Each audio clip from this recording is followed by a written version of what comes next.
Westside BBC. Westside BBC.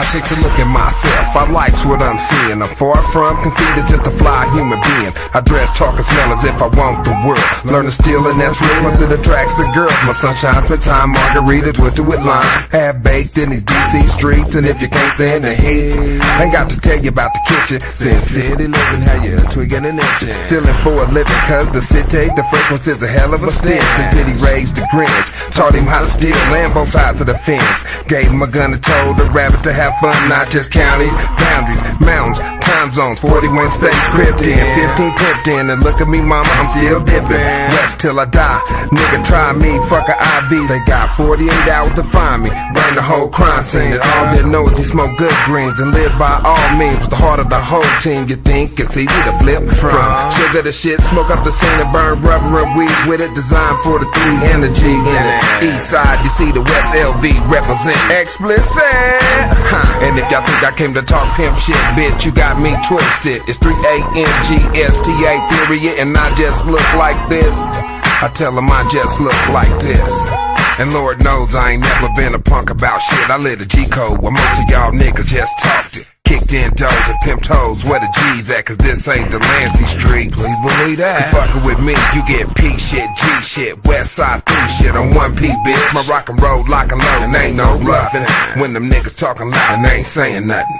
But I kick the type of shit that can break a bitch. Like a thief, anything I want, I'm taking it. Out of control, rock and skate with it. Left side, and Lord know I ain't no faking it. I took my game from the streets and jump states with it. Game remain the same, although the name changed cause they face strange. And if I got the gang bang, I burn rubber and weed and lead this bitch right now, man. From blue rags to tracks with hoes that attract tricks and jack dick. That's how it crack, bitch. Think it's a game, it's a fact, bitch. Fucking with Tone P, I'll get your bitch ass blasted up. Wanna see my cars on flatbed. Hey, this is a recession, selling that crack, yeah. Niggas selling super sour and bionic glue, and got Superman powers when I'm stressed new. New Corvette looking like a transformer. No seatbelt screaming on my damn lawyer. Damn, I'm knee deep in the projects, and Hollywood ain't accepting no nigga from the project. New Corvette looking like a transformer. No seatbelt screaming on my damn lawyer. Damn, I'm knee deep in the projects, and Hollywood ain't accepting no nigga from the project. New Corvette looking like a transformer. No seatbelt screaming on my damn lawyer. New Corvette looking like a transformer. No seatbelt screaming on my damn lawyer. New Corvette looking like a transformer. No seatbelt screaming on my damn lawyer. Damn, I'm knee deep in the projects, and Hollywood ain't accepting no nigga from the project. New Corvette looking like a transformer. No seatbelt screaming on my damn lawyer. Damn, I'm knee deep in the projects, and Hollywood ain't accepting no nigga from the project. New Corvette looking like a transformer. No seatbelt screaming on my damn lawyer. Damn, I'm knee deep in the projects, and Hollywood ain't accepting no nigga from the project.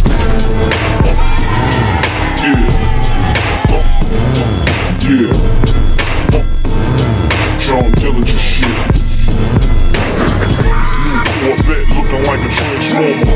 No seatbelt screaming on my damn lawyer. Damn, I'm knee deep in the projects, and Hollywood ain't accepting no nigga from the project. New Corvette looking like a transformer. No seatbelt screaming on my damn lawyer. Damn, I'm knee deep in the projects, and Hollywood ain't accepting no nigga from the project.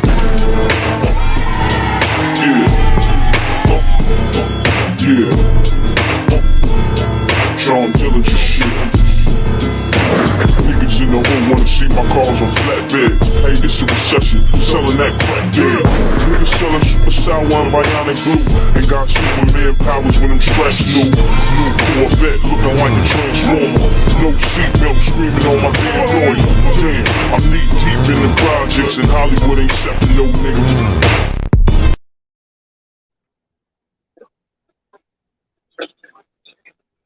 Still talking shit, good.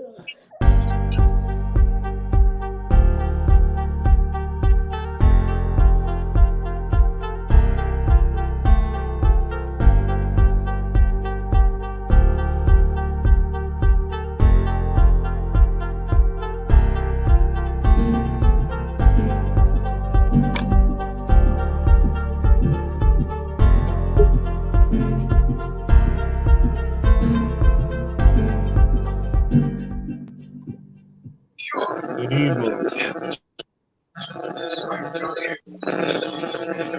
Hey. Hey, hold on. I gotta do the intro. Good evening. Okay. Thank y'all for tuning in. Watching Western. Front Hey, what Westerns I'm you your watching, host, Shabaka? I'm watching some Western, man, that was made in 1971 called The Trackers with Sammy Davis Jr. in it. And what it is that these good old boys down there in Texas going in got and one out, of their Shabaka, but, Becky's missing.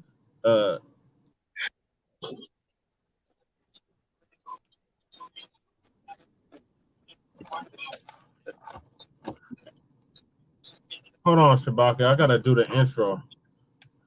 Yes, sir. That's stupid. Thank y'all for tuning in to another episode of the Front Line Blacc News. I'm your host, Chan Krumah. I'm joined with my other host, Lady Che. Her camera's off, but she's here. And our guests tonight are correspondent Shabaka Sankori of Shabaka's Black Experience, which I am the co-host of. And we are also joined with a supporter of mine, a good friend of mine by the name of Michael Diaz Rivera. Greetings, Hey.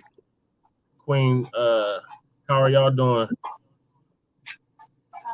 Living the dream, man. Living the dream.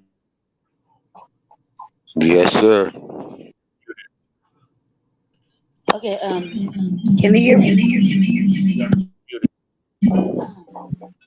Can y'all hear her? Yes. I can hear you. Yes. I'm sorry. That's my voice up. Like I'm out in the country. I'm all right. I'll be off camera.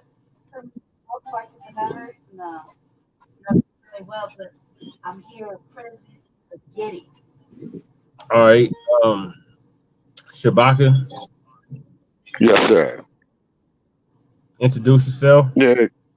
Yes, good evening, folks. Here I'm Shabaka Sankori, the co-executive producer of the podcast Shabaka's Black Experience Enhanced. We did a special edition earlier today. It should be up there on Blog Talk Radio. You can Google the playback of where we were talking about the situation in Memphis, Tennessee, with Mr. Nichols, where he was murdered by 5 black police officers, and then to find out on Shabaka's Black Experience Enhanced, we did have a caller call in from Memphis, and it is confirmed is that them bastards had bailed out of jail.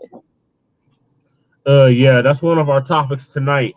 So on tonight's episode of the Frontline Blacc News, Season 2, Episode 43, or 4 Trey, we will be discussing Tangibles 2023 to Tangibles 2024. Democrats still having trouble with Blacc Male Voters. The murder of Tyre Nichols, which was just mentioned in Memphis, Tennessee, by 5 Blacc police officers. California Reparations Task Force Meeting and update. The first Mayoral Debate in Denver, Colorado. The Atlanta, Georgia Cop City protest over the death of environmental protester. State of emergency declared. Hancock's message to the candidates: he's not endorsing anyone.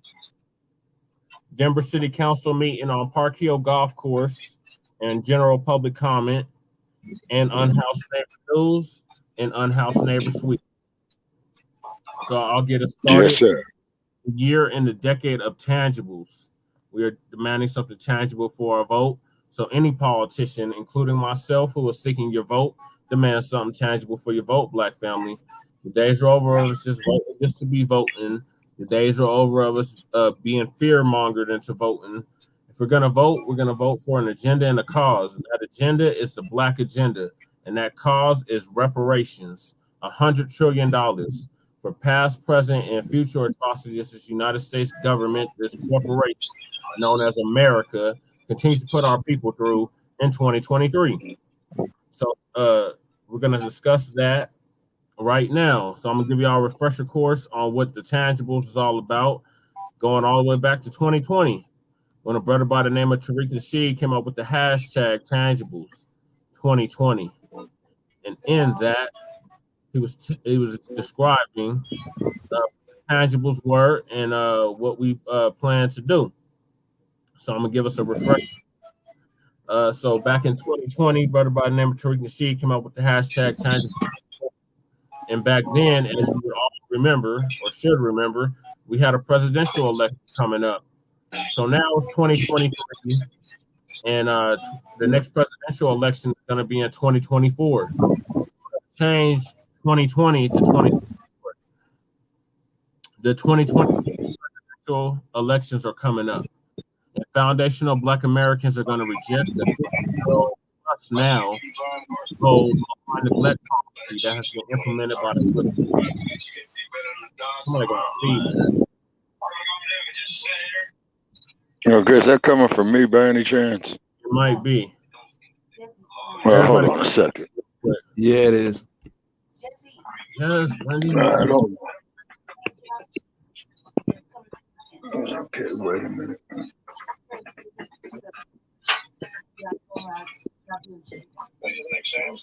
Okay. It's not you though, it's Shabaka. Okay, what about now? Okay, what about now? Not anymore. Okay, yeah, there was feedback coming from the television set. And because I had to update the settings up here on this phone and what have you. And I don't trust Silicon Valley for nothing. Okay, so the 2024 presidential elections are coming up, and foundational Black Americans are going to reject the 50-year-old malign neglect policy that has been implemented by the political system. This malign neglect policy mandates that Black Americans should be ignored and only mentioned in vague and non-specific terms. Lumping foundational Black Americans into groups with minorities, immigrants, people of color, etc., has only hindered the progress of Black Americans as a group while providing tangible benefits for other groups. In this election cycle, meaning 2023, we got the mayoral election coming up, city council here in Denver. There's other races at the local and state level going on this year. And at the federal level, with the presidential in 2024, Black Americans are going to insist that our needs are specifically met by politicians who are seeking our vote. Foundational Black Americans want tangible benefits, specifically for us. We do not want trickle-down secondary benefits that are provided for every group. Every group has not been systematically marginalized and disenfranchised in every area of society as foundational Black Americans. So we refuse to be lumped in with groups often assisting the exploitation and disenfranchisement of Black Americans. So politicians must offer tangibles, specifically to foundational Black Americans, or we simply will not vote for them. Be sure to spread this message far and wide on social media using the hashtag Tangibles2020. And since it's 2023, it's Tangibles 2023, and next year it's going to be Tangibles 2024. So what are y'all thoughts on tangibles? Oh, absolutely. I'm all in for the tangibles. We need the tangibles. And I'm even more steadfast on the tangibles due to the recent events that happened with Mr. Nichols there in Memphis, Tennessee. And I've stated on a podcast of Shabaka's Black Experience Enhanced, and I will state it again. All righty. Okay. Is that I, Shabaka Sankori, advocate the death penalty for the following: Tadarius Bean, Demetrius Haley, Emmett Martin III, Desmond Mills Jr., and Justin Smith. And I don't care if their relatives are listening to it. What they did to Mr. Nichols was wrong.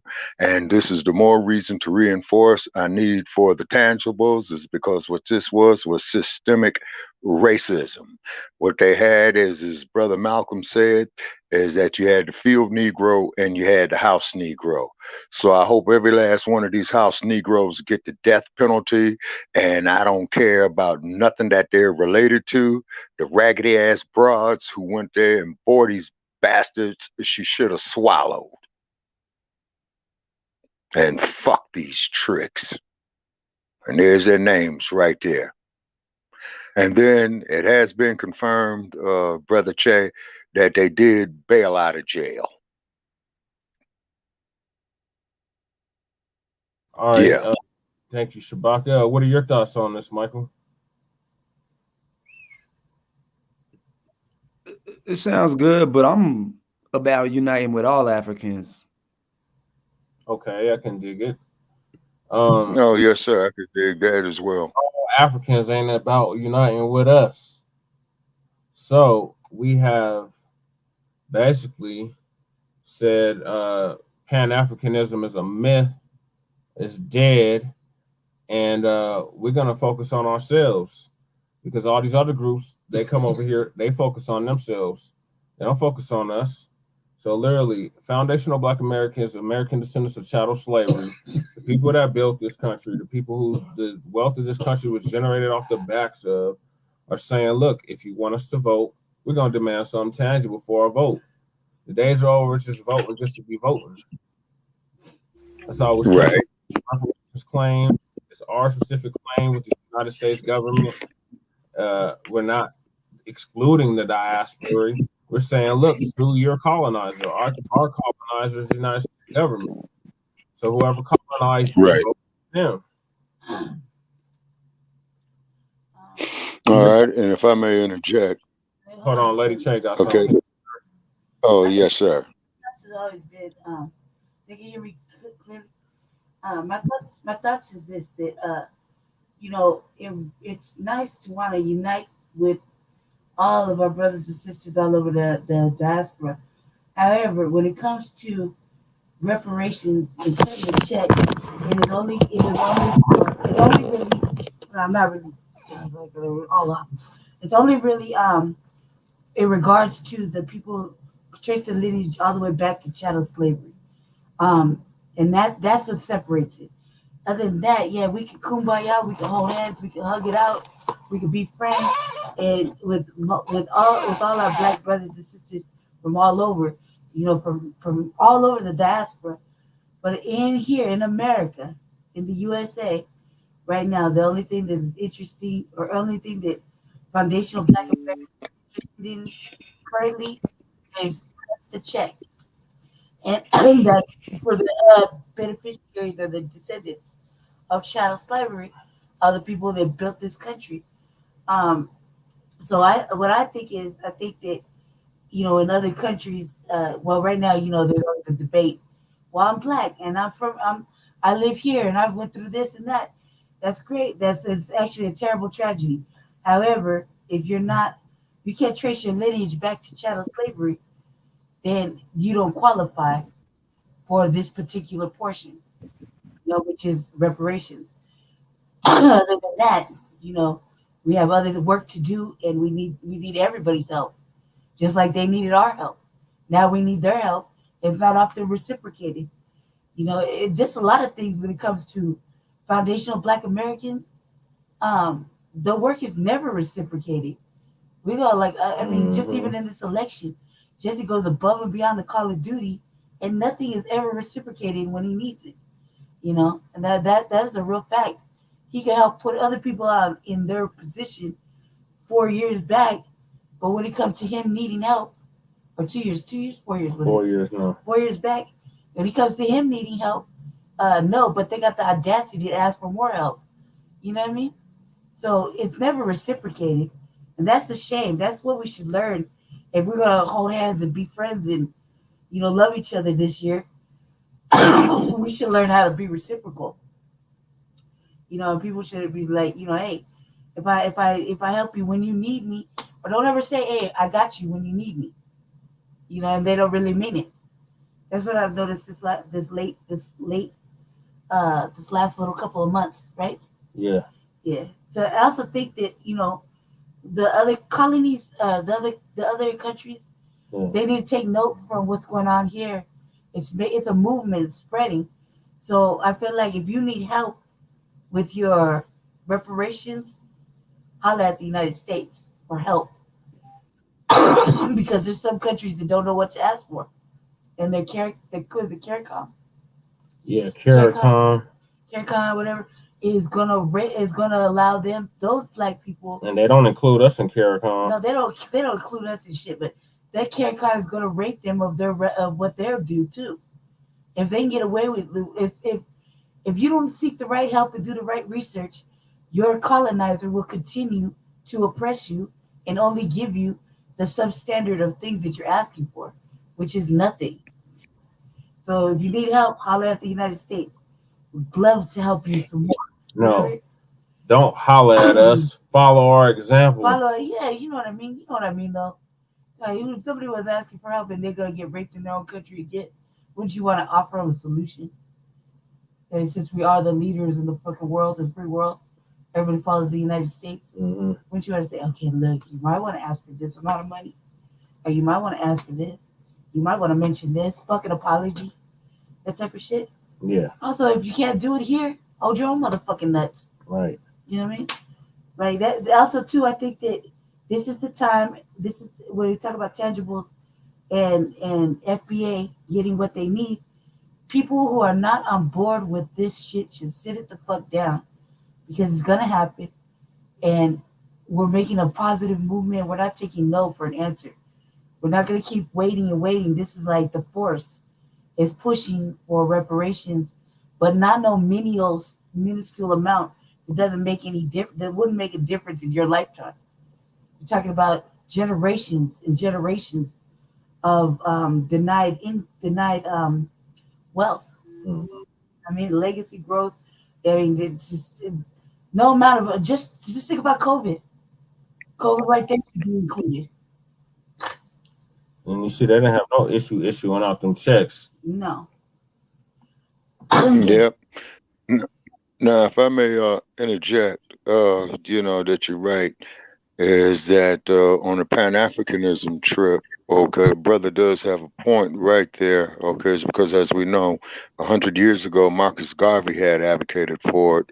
But what had happened is that during the civil rights era, I'm talking about your Andrew Youngs, your John Lewises, as you and I have talked about before, Brother Chase. See, they're the ones who have dummied down the generations after my generation of thinking that you're an American, and you're not. Okay, what we are the descendants of slaves in this country, and keep in mind is that the European mindset has contaminated the continent and also the rest of the diaspora as well too, with their prepackaged bullshit. And then when you get Negroes like Colin Powell, Condoleezza Rice, Barack Obama, Kamala Harris, let's see, and the list goes on and on and on. And Dr. King had stated prior to his death is that he made a mistake leading our people into a burning house with integration. Now, I appreciate Dr. King for realizing his mistake. And we've got to emphasize the Pan-African part is because Africa is where all the minerals are and where all the raw materials are for this modern day technology. As we have stated on our platform here, Front Line Blacc News, many a times, that each time I go down there to San Francisco Bay and I look at those cargo container ships come in from China, you could best believe they got the raw materials, you know, from the continent of Africa. And the way how they doing is that they're going over there making bullshit loans to them and then using the land as collateral, knowing that they're going to default on the loan, so the Chinese are going there and getting the materials. The United States is doing the same shit, is because over there in Central Africa, Biden had sent one of his representatives over there, and they had once again given up their resources to the United States, thinking that these good white folks is going to help them, and in reality that ain't, is because they look at us all as the same. So it really kills me when I look at Yasa bosses like Larry Elders, Leo Thoreau, Hershey Bar Walker, Macoon down there in Georgia and whatnot. And then the worst coons of all the coons was these sacks of shit that I had just mentioned, who had murdered Mr. Nichols in Memphis, Tennessee. Okay, it's because they could wear badges. Yes, sir. Go ahead. We're gonna get to that. We're still on the tangibles. Do you have anything else to say? Oh, absolutely. Yeah, yes, sir. On the tangibles, most definitely we need the tangibles. Tangibles 2022, 23, 24, all the way up to 2100. It's because, you know, we built this goddamn country. We also have built other nations here in this hemisphere as well, too. So not only does the United States owe us tangibles, the whole fucking Eurocentric colonial system owns us tangibles. Whether if you're from Puerto Rico, Haiti, the Dominican Republic, Brazil, Panama, and what have you, because the thing that has to be remembered is that when the slaves was brought here into this hemisphere, you know, rather than it been the Dutch, the Spaniards, the French, or the British, or the Portuguese, you know, they had a slave ship, and they just went to market selling the slaves, you know, whether it was Havana, Cuba, rather if it was Charleston, South Carolina, or New Orleans, Louisiana.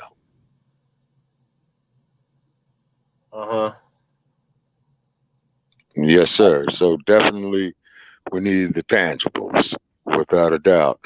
Land, industrialization products, capital goods, proper educational system for our youth with the Afrocentric mindset with it. You know, as opposed to that bullshit that asshole in Florida is talking about, DeSantis. All right. Was that a good enough explanation for you, Michael? Sure. Okay, great. All right, so our next topic is going to be the Democrats are having trouble with Black male voters. We knew this was coming. It happened back in 2020, and it's resurfacing in 2022, and now in 2023. I don't know why they're yes, sir. Male voters. Let's see what this article has to say. Fair use.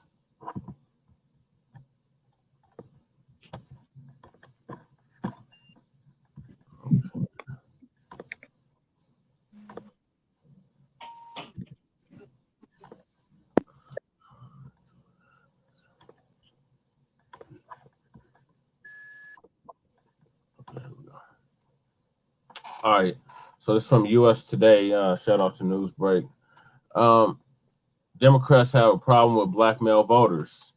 Vice President Kamala Harris, or as we call her, Kamala Harris, is quietly trying to fix it. Play the video. The title of it is Black Men Got Something to Say. For so often what's happened is we've been talked about, we've been talked to, but nobody's actually listened to the things that are of concern for us. So what we did was we went across the state of Georgia to provide a forum for Black men to be able to voice their concern.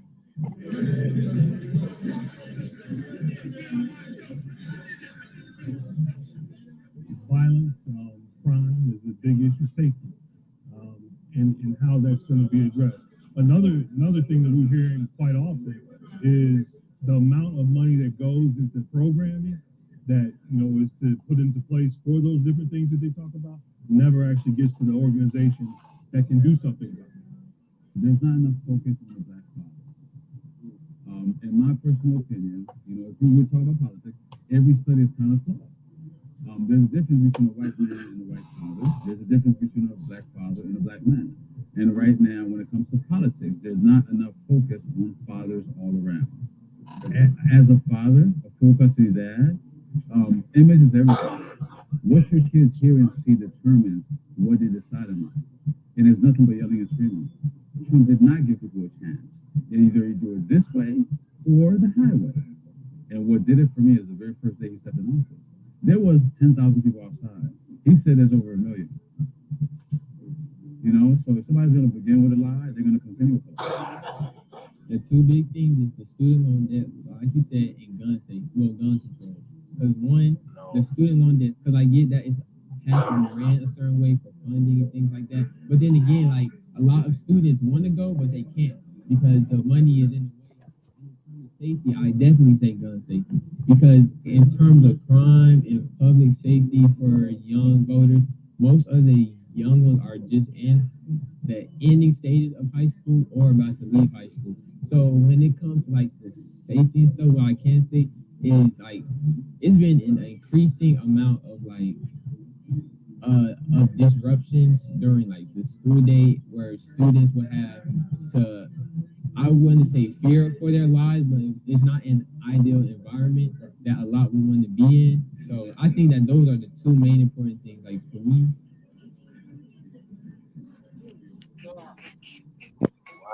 That's terrible. Yeah, it is. That's our next one. Yeah, that's terrible. Oops. Yeah, Did it share? Y'all see it? Yeah, sure. But I want to read the article. So I didn't get to read the article. That's not it. That's not it. What is it? When you find the article, can I come? Yeah, go ahead. I think that that's terrible. That you got these these young men feeling like that at school. I mean, it's not unnatural to hear, growing up that this is what it is. But I mean, it's at some point you gotta want to stop hearing it from young black men.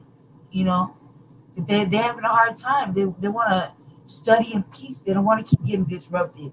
They want to do their job. They want to go to school. They want to have a good work environment. Fathers want to be fathers. We shouldn't have to keep hearing that. They should just accept it and let that be. For some reason, the powers that be in fucking white supremacy is just keeping this from happening, and that's really ugly. Yes. So this article from Washington. It says the Biden administration appears to be paying close attention to criticism that Democrats only engage with black voters during election cycles without delivering on the issues they care about. Vice President Kamala Harris, who is playing a critical role in the administration's outreach, quietly met last week with the students and civil rights organizers to solicit ideas on how the Biden administration can lift up young black men. In the private meeting, attendees detailed ways the White House can help young men of color improve their livelihoods. Harris also wanted to know how the White House can assist young black men with overcoming stigmas. Attendees of the hour-long discussion with Harris said the conversation continued with senior aides to the vice president after she departed. They left with the impression that the White House is looking to expand on its policies, they said, and improve its engagement with young men of color. The purpose of the meeting really was for them to listen, for her to listen, her team to listen, and really figure out how to dig deep and think through an intentional plan about engaging black men, particularly young black men in this country who don't see themselves in the process, but more importantly, to address their concerns and issues. NAACP National Vice President of Campaigns, Dominic Whitehead, said, fiscally demented. In MLK Day remarks, Biden attacks Republicans' legislative priorities. Biden at MLK Church. We have to redeem the soul of America, President says.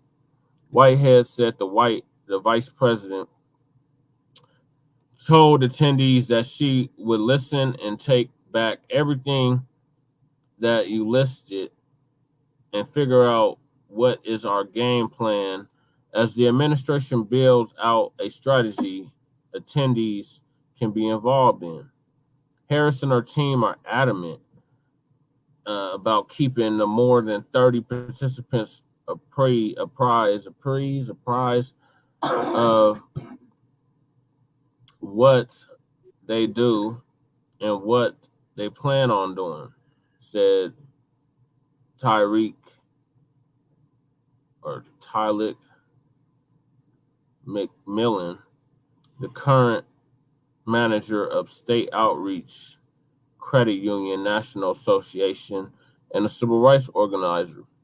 The vice president shared multiple times how it was a priority to them, and they will continue to engage us moving forward as they are in the planning process of whatever they come up with or announce, McMillan said.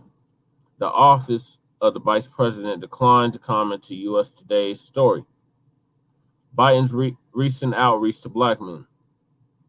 The meeting comes as President Joe Biden prepares to give his State of the Union address and possibly announce a re-election bid in the wake of a midterm cycle in which many Black male voters said they felt abandoned by the Democratic Party. Black women vote at higher rates for the Democratic Party compared to Black men. During the 2020 presidential election, 95% of Black women voted for Biden, while 87% of Black men voted for him, according to the Pew Research Center. Harris has been holding listening sessions with civil rights leaders, abortion rights activists, students, and others. 2 days before Harris' meeting with young Black men, Biden emphasized his administration's efforts to pass federal voting rights reforms during a Sunday sermon at Ebenezer Baptist Church in Atlanta.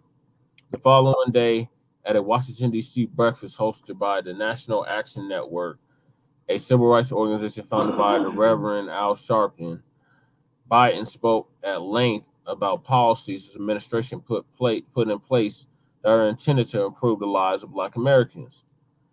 On this and so much, I have your back. Ha!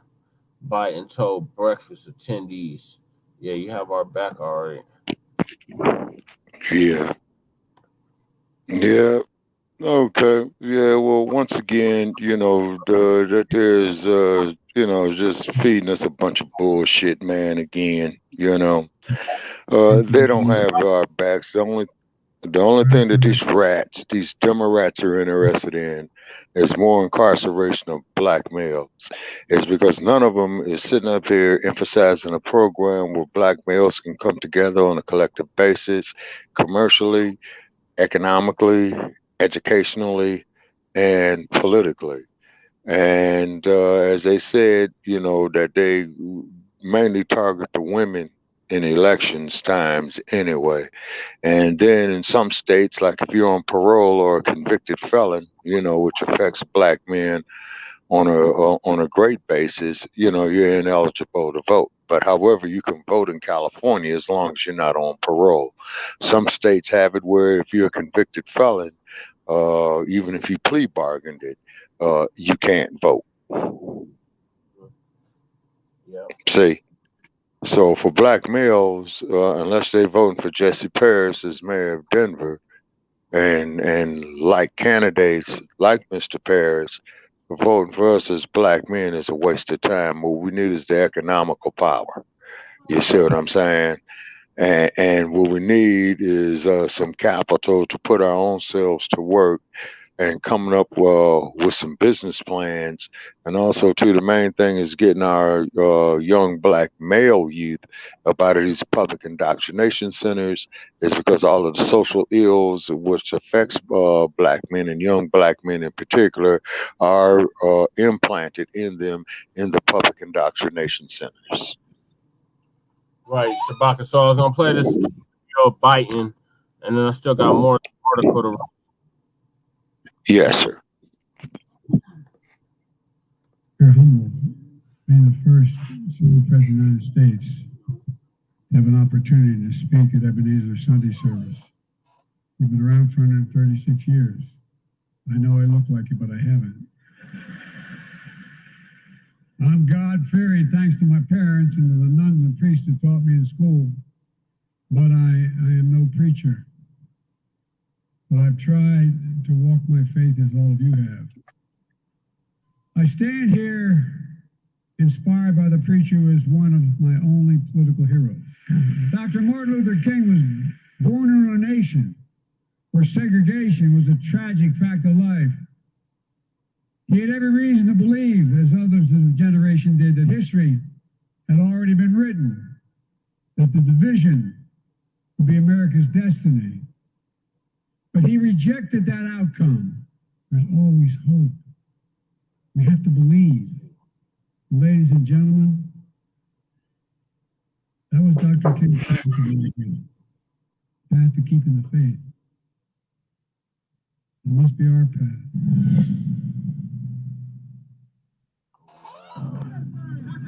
Okay, so we'll get to this next. I gotta finish this article. Black men and the economy. There's somebody in the private chat. Oh, DS dropped off. Mm-hmm. Thanks for joining us, Michael. I must have had. Hold on, babe. I'm trying to share the screen.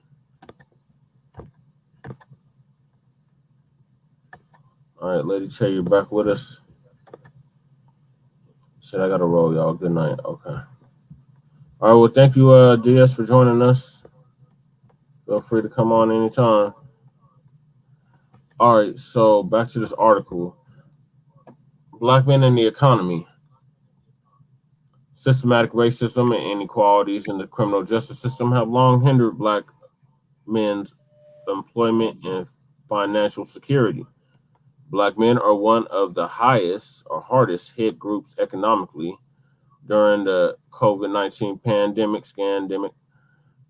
In June 2020, the Black male employment rate hit 16%, while the overall employment rate or unemployment rate was 11.6%, according to the U.S. Bureau of Labor Statistics.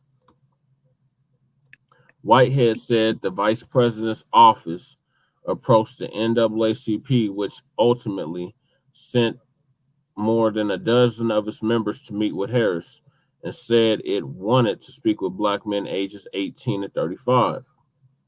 Students from Harvard University, UCLA, and Morehouse College, and organizers affiliated with the National Urban League and National Action Network also attended the meeting.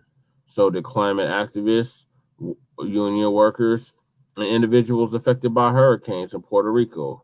Individuals who participated in the meeting said, the vice president's chief economic advisor, Deanne Millison, was among the Harris aides who sat in on the closed door meeting. Harris's office declined to make Millison available for an interview. Attendees said that the conversation focused on economic empowerment and opportunity for communities of color. Here we go with that broad, ambiguous language again. And touches on Black entrepreneurship, the racial wealth gap, disproportionately high interest rates for Black borrowers, barriers to home ownership, inflated rental prices, mental health programs, criminal justice reform, and equitable access to good paying jobs. The vice president said, or she was very attentive in the conversation, said McMillan, the former National Youth Director for and Senior Policy Advisor to Sharpton's group. It was an authentic conversation. She kept it real. Okay, whatever. McMillan said he told the group about the need to ensure that financial institutions such as credit unions have the resources to invest in low-income communities. More broad, ambiguous language. He said a conversation also took place about how the White House can engage young people on these issues through social media. Biden's promise.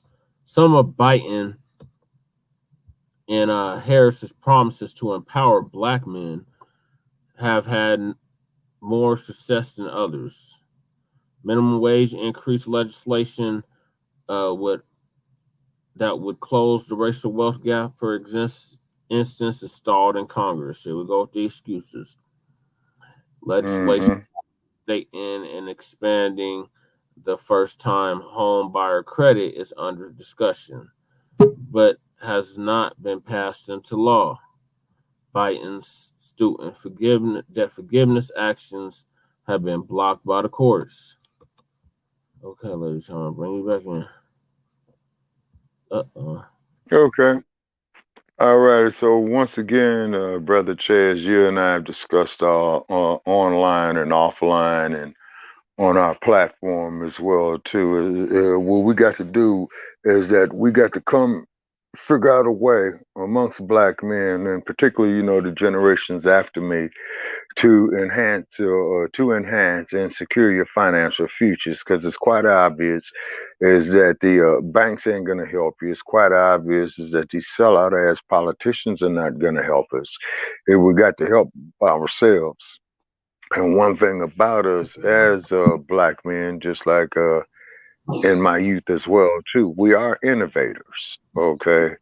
Regardless if it's legal or illegal, a lot of us do have a lot of ideas, but we have to keep the cohesiveness amongst us, is because they do a great deal, in the American social order to divide Black men, you see. And that's one of the things, that need to be addressed right there as well too. And then, and it's very, very interesting, they want us as Black men to be all inclusive with these other groups who in turn are all exclusive to themselves. But as soon as we say something exclusive for ourselves, then this is when we get hit. Well, you guys are Black racists and all this other type of bullshit. I've been through that, as you have witnessed over the years, Brother Paris, when we do Shabaka's Black Experience Enhanced. And they figure that we as men can't do nothing for ourselves, that we got to be all inclusive. And you and I both know, and as well as the average intelligent brother and colleagues that you and I have over social media, recognize it for what it is, a bunch of bullshit saying that we got to be all inclusive for us to succeed. You see, with these other groups, right? And we don't have to. Shabaka. Yes, Shabaka, sir. can you hear me? I gotta finish reading the Yes. article. So, Okay. a law Congress passed last summer that addresses gun violence did include additional money for mental health and addiction treatment, and infrastructure legislation provided some of the funds Biden promised to direct to minority-owned businesses. More broad, ambiguous language. Joshua Harris, Vice President of the Baltimore NAACP, said he hopes the meeting with the Vice President will lead to the administration pursuing tangible, there's a word, Black family, tangible Yes, sir. economic policies that will improve Black men's lives. I think this is the first article I've ever seen that was written by Biden or about Biden or Kamala Harris that mentioned tangibles. One example of the NAACP's Harris gave is how implementation of the Inflation Reduction Act affects Black men throughout the United States. Where are the tangible jobs for someone who may only have a high school diploma, Harris said. How do we get them into these blue-collar working jobs? What does that look like? How about this, Kamala Harris? To hell with a goddamn job. We need our own businesses. We need our own means of production. Like, Yes, sir. job talk is not getting us nowhere. Biden administration faces pushback. I bet they do. More excuses. Polling of Mm-hmm. Black after the 2022 midterm elections showed they still overwhelmingly approve of the Biden administration. How? Why? What? But more work can be done. A December poll from Hit Strategies, a public research company, found that 81% of Black men approve of the job Biden's doing, but only 59% of Black men said they're satisfied with the direction in which the country is headed. The hell is that? With 41% saying they are dissatisfied. I'm in that 41%. We're in that 41%, Shabaki. Oh, yes, sir. Absolutely. A June Indeed. poll Hit Strategies conducted on behalf of the NAACP found that a majority of Black men trusted Democrats on issues such as voting rights, health care, and racial equality. How and why? But when it came to the economy and inflation, only 48% and 42% of Black men trusted Democrats to do a better job than than Republicans.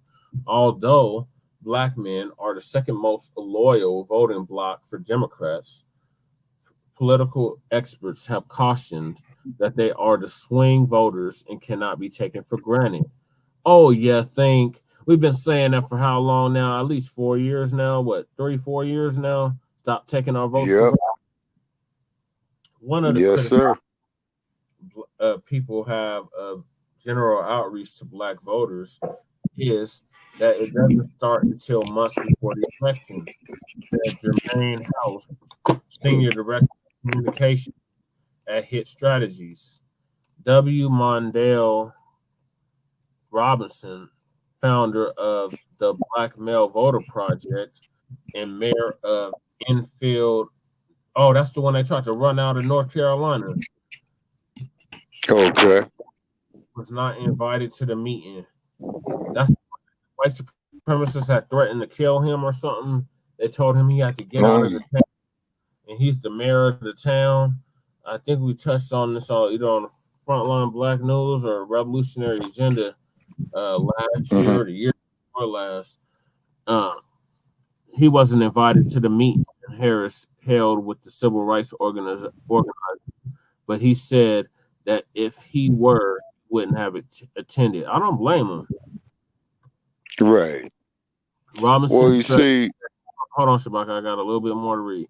Robinson stressed that men are not apolitical, as some experts have described them, but are exhausted with the transactional nature of election cycles.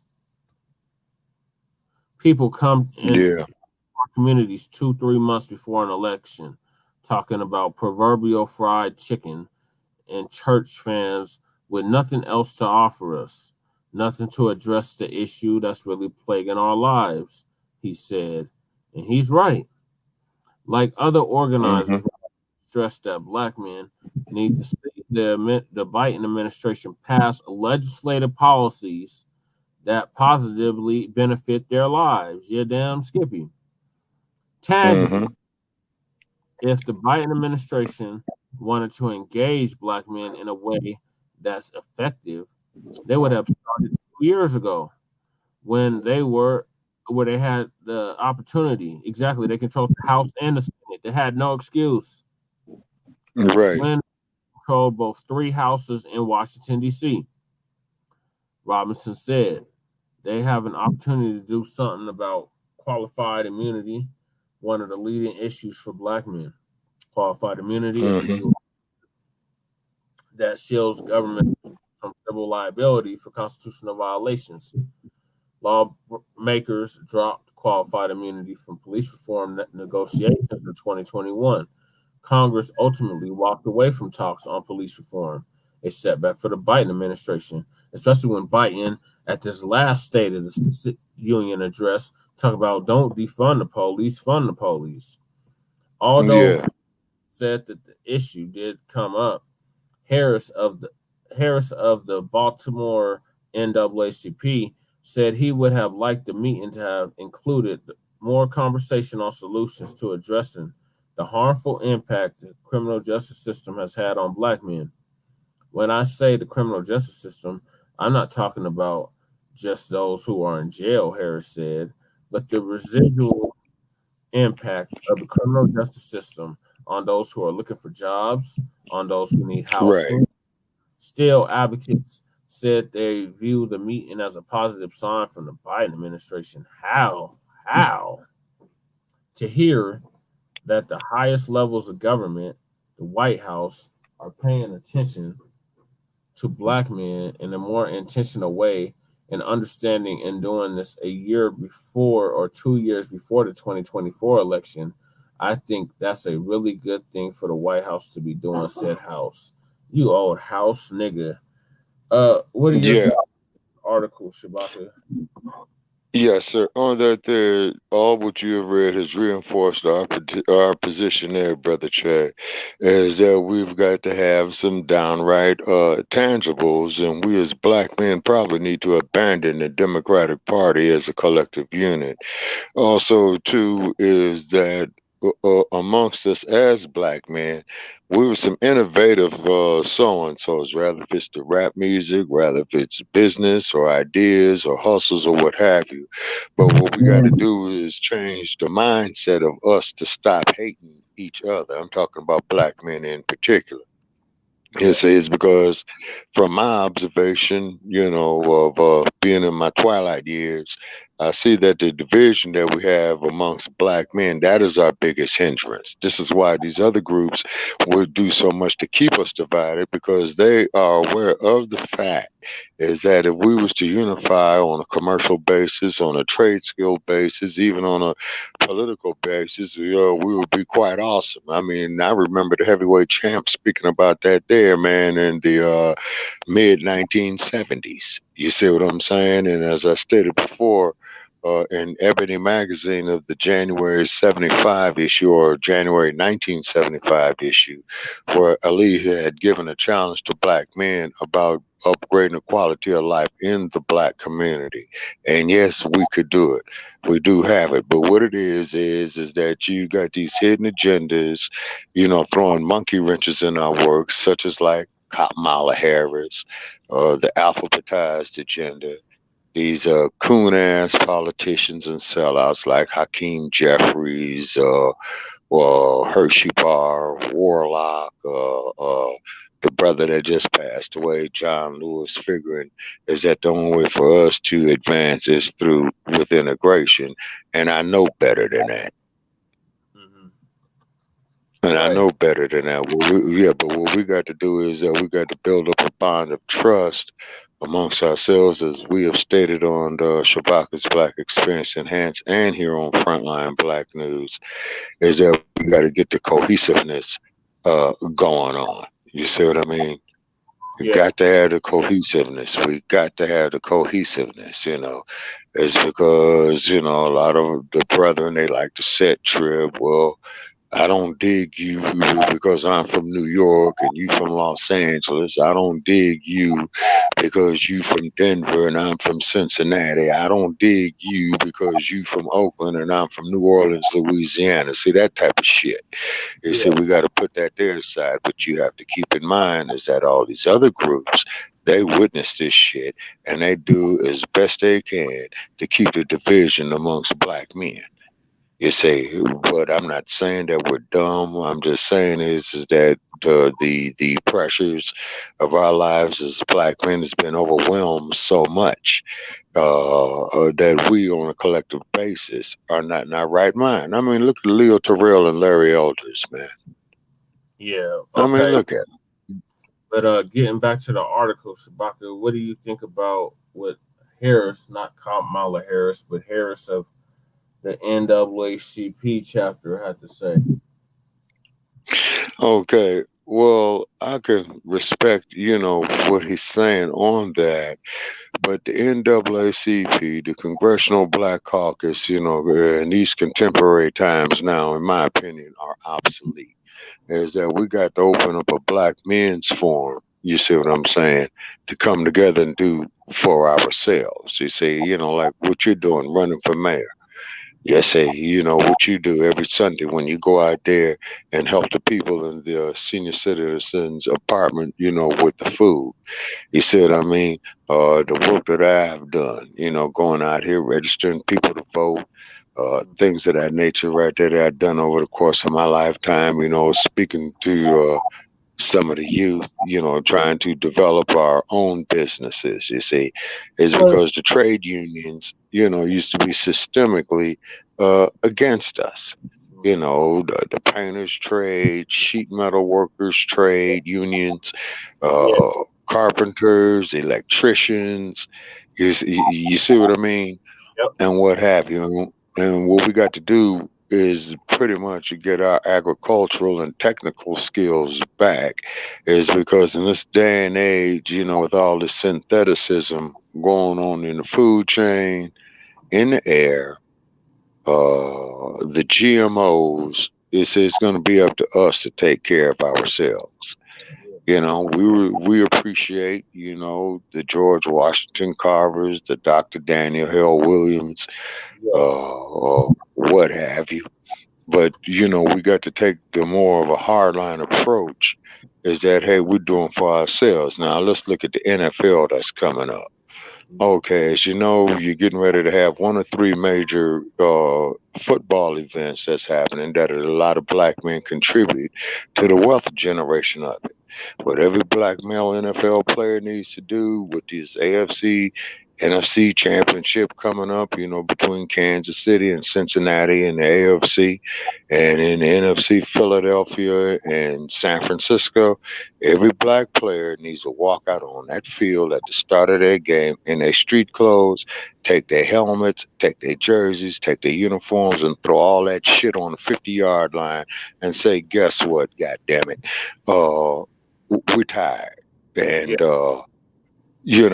and it's going to cost you money, Mr. White America. It's going to cost you money, NFL, but that deal will show the punch that we have and impact that we have and how significant that the economy of the NFL is dependent upon Black males.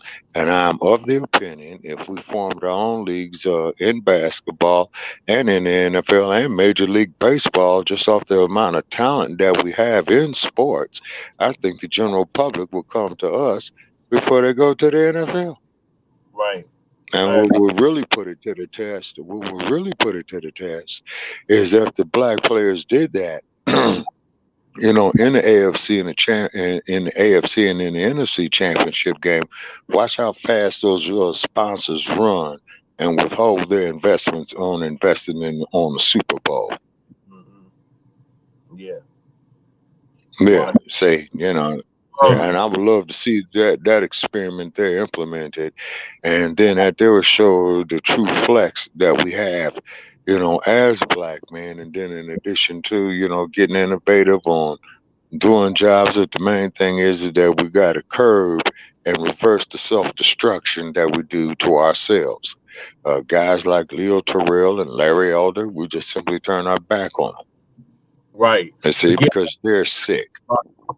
What do you think about the Biden's promise, especially since Biden was talking about in 2020 that Black people on the Democratic Party, and he had our back. It's been 2 years of Biden, and we still waiting on them Biden supporters to tell us what tangible benefits we're going to get from a Biden administration. And I find it very ironic that this article mentioned tangibles twice. Yes, sir. Okay, so then that means clear. Okay, so which means is with the article mentioning the tangibles narrative, it is showing is that the conscious level is being arisen of tangibles amongst us, and this is perhaps an attempt for them to build a monkey wrench to throw it in the works of it again. And see, because I've seen this type of crap, man, happen for the last 40 years. Right. You see? I've seen it happen for the last 40 years. And what it is the counterman that if they want to keep us as Democrats on the Democratic plantation, they're gonna need to come with some tangibles. They can talk about all absolutely black people need, what black men need, but are they gonna implement anything? Are they gonna actually provide anything tangible? Because all we've been getting, like you said, for the last 50, 60 years is symbolism. Yes, sir. And a bunch of lip service, and you know, and it's kind of like, man, they come up to us with us every 2 years on the election cycle of what they're gonna do, but every 2 years, man, it gets progressively worse. And I mean, and what proves of how it's at an all-time low of what happened to Mr. Nichols there in Memphis, Tennessee, where you got 5 black police officers, you know, with a gang mentality that are gonna beat this man. Chewbacca. See, that's yes, sir. Oh, okay. I'm still on this article. So it looks like they're getting the message loud and clear. But like I said, talk is cheap. You gotta put your money where your mouth is. You send all this money. Exactly. You send all this money overseas. You send all this money to cities and states to house these illegal immigrants. Where the hell are our I don't want to hear that. We know you need this, you need that. Where the hell is it?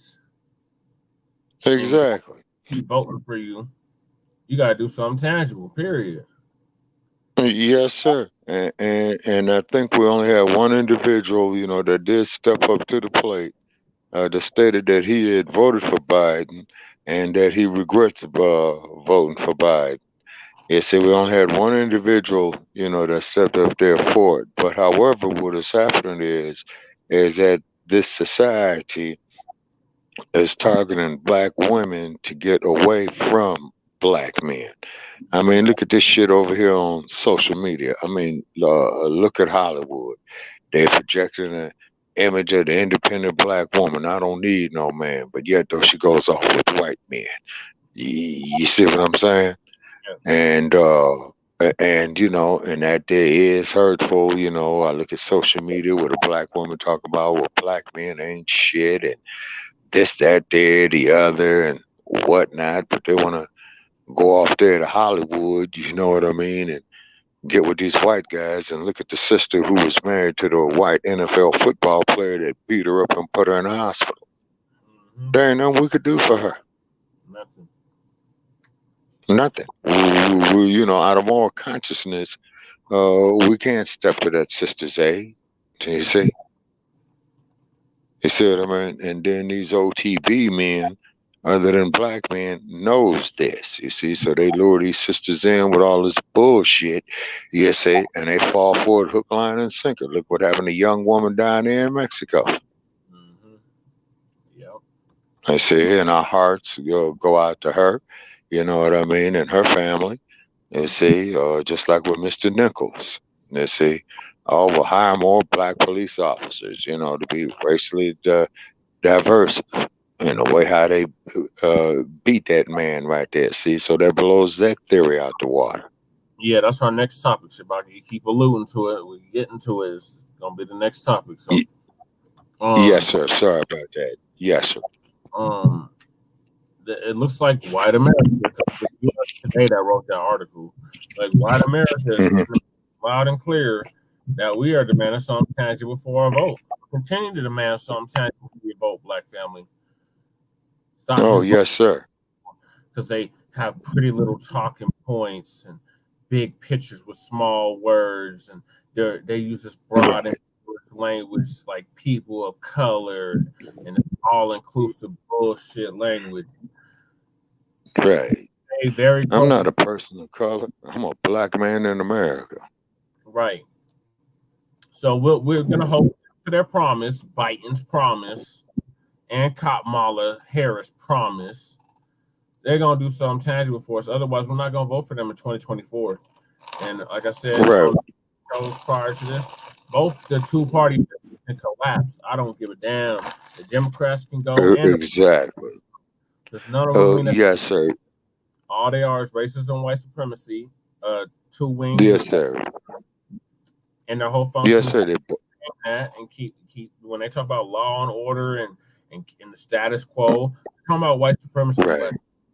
So as long as that's in existence, Yes. we continue to fight against it and replace it with a system of justice. Work diligently to replace it with a system of justice that guarantees that nobody's mistreated by the color of their skin, and those who need the most constructive help get it. And we are in a state of emergency, Black family. We're on life support at this point. Yeah, most definitely. Yes, sir. Yeah. And it's almost to the point where they're getting ready to bring the crash cart in on us. Yeah. So stay vigilant, keep your head on a swivel, Black family, and demand something tangible for your vote. So the next topic is Tyre Nichols, killed in Memphis, Tennessee. 3 or 5 Black police officers in Memphis, and they've been fired. And we're gonna play the video of the beating, and then we're gonna do a little. And I got like 2 to play. So hold on to your seats.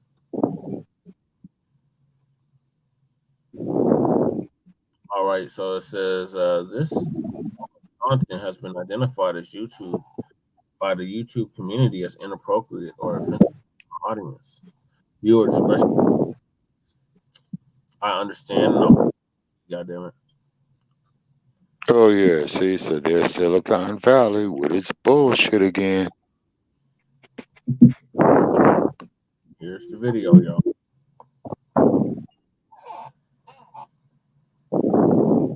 That's a hell of no sound to it. Okay, well.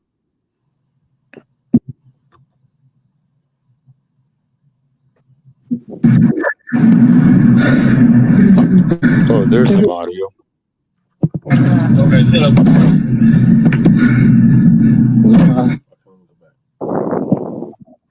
Okay, dude, damn.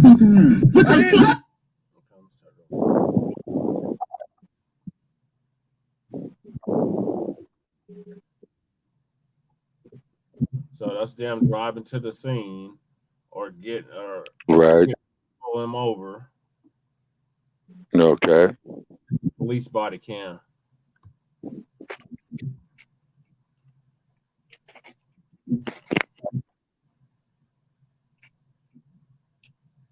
Okay, there they are getting off the vehicle. You get your ass close the fuck out.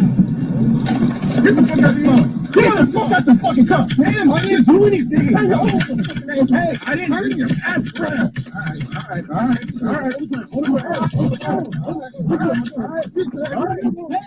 We don't do that, okay? Get on the ground. Get on the ground. Raise your ass. I'm on the ground. Right now. That's all. Please get on the ground. Okay. Take you. Get on the ground. Right now. One. Okay. I'm chasing. All right. Okay, dude, damn. Bitch, put your hands behind your back. Okay, come on. Knock your ass the fuck out. You guys are really doing a lot right now. Bro, lay down. I'm just trying to go home. Lay down. Man, if you can't lay down. I am on the ground. Put your hands on your stomach. I am. Okay, stop. I'm not doing it.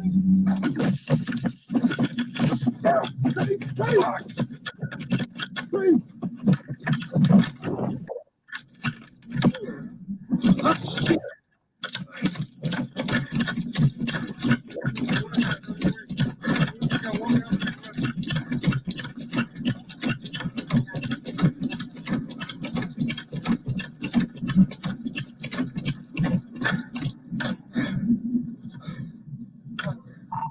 2938, where it rains and Ross. Tasers deployed. Suspect is running down Ross.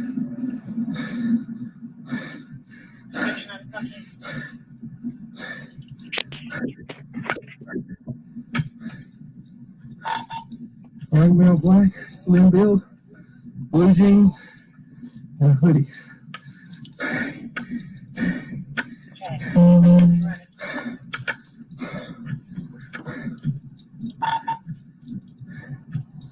So I found lost. Only what I saw.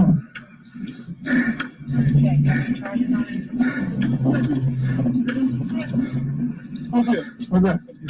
Yes. All right, hang on. Hang on.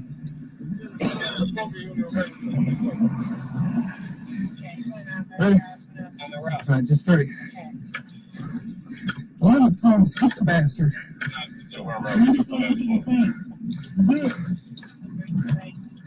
All right, your car's right in front of you. This is my car. Grab my water. All right, hang on. Where's your water?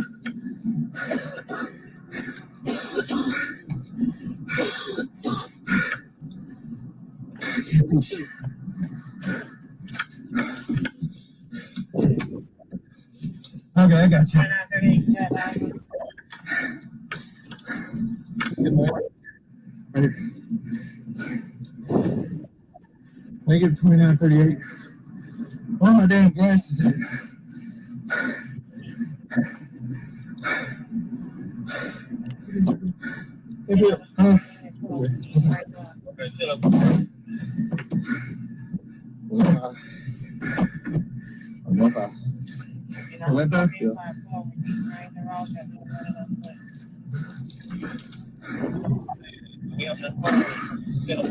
And you can see these dudes are built like heavyweight contenders. Yeah. See, they all out of breath and shit. Yeah.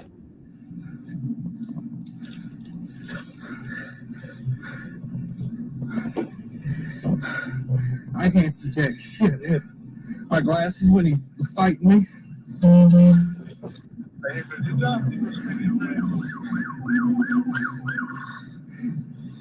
Negative, we just saw him running down Ross. What do we do? Right. So I'm gonna fast forward to when they get to him and with the end. Yeah.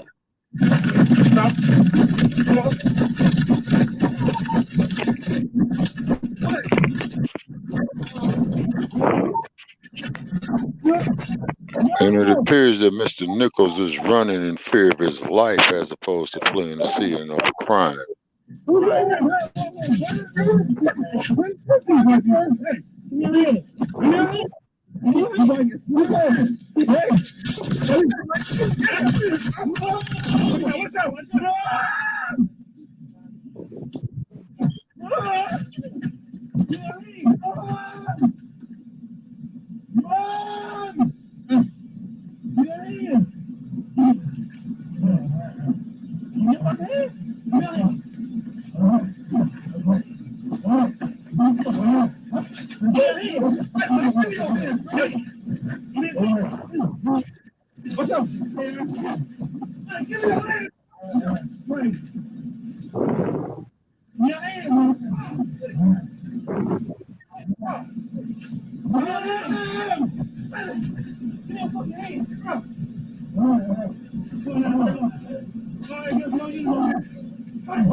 So I see a lot of this has been blacked out on purpose. Yeah.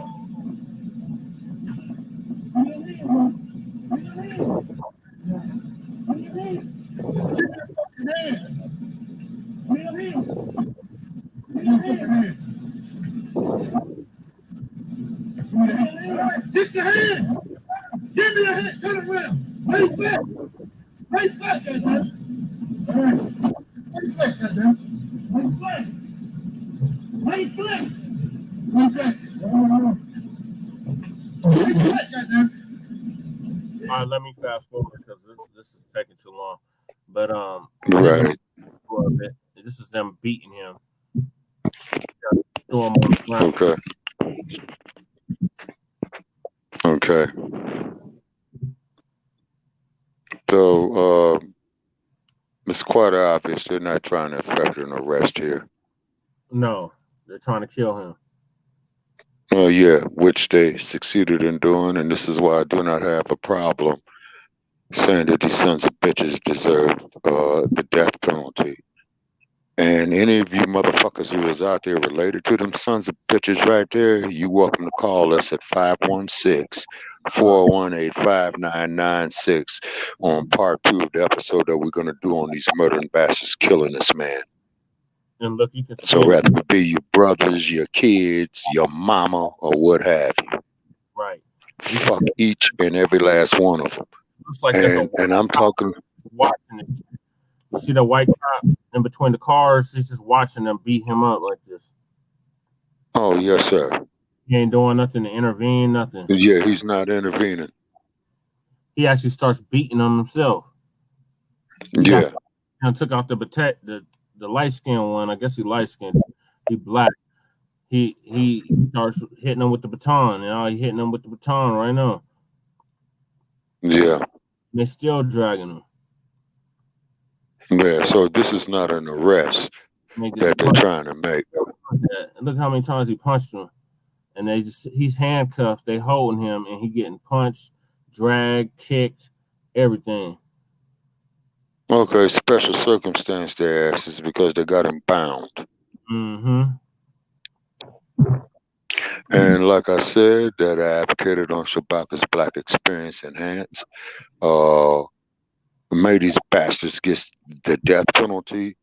And I'm talking about Tadarius Bean, Demetrius Haley, Emmett Martin III, Desmond Mills Jr., and Justin Smith. And Shabaka Sankora said that I want the death penalty for each and every last one of these motherfuckers. Look, he's sitting up here watching it. He ain't doing nothing. He got to jump. Yeah, he's not intervening. He's supposed to be taking his nightstick, hitting them other cops in the head, man, to prevent them from murdering this young man and if necessary, shoot him. Look at this. And they kicking him. And they kicking him. And this is not police work. This is thug mentality. Mm-hmm. This is self-hatred. Mm-hmm. And this is definitely a case of what Brother Malcolm has stated, boss, we sick. And I want to commend the police chief of Memphis, Chief CJ, of having these dudes arrested, although they should have been held on no bond holds. Right. I mean, they beat him to death. Yeah, this is definitely a case of murder, special circumstance. And it is intentional because they are well aware of the fact of what they are doing. And it's 5 of them with us, so this is a conspiracy to commit murder as well, too. Mm-hmm. So conspiracy to commit murder plus the actual murder of itself. So I count 6 officers. So that means one of them didn't get arrested or fired.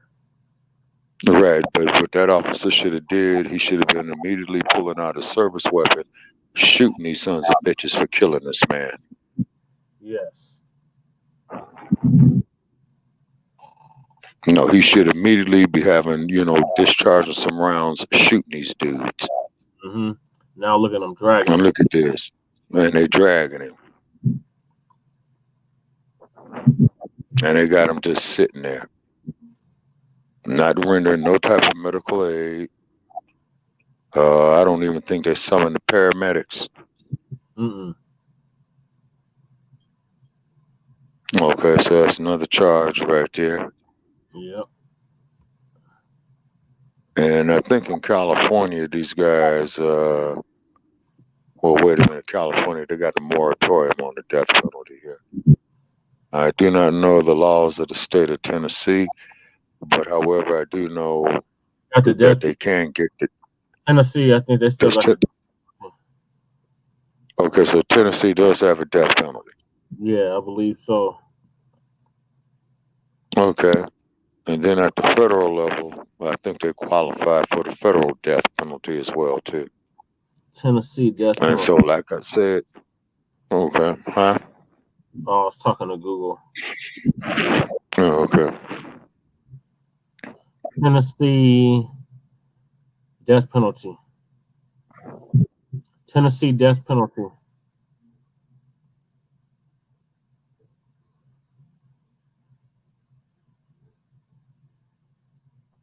They have lethal injection, so they all getting the lethal injection. They need to all get the lethal injection. Oh, absolutely. Okay, that's like California with the lethal injection. Okay. Prior to 99, they'll execute your ass. That's okay.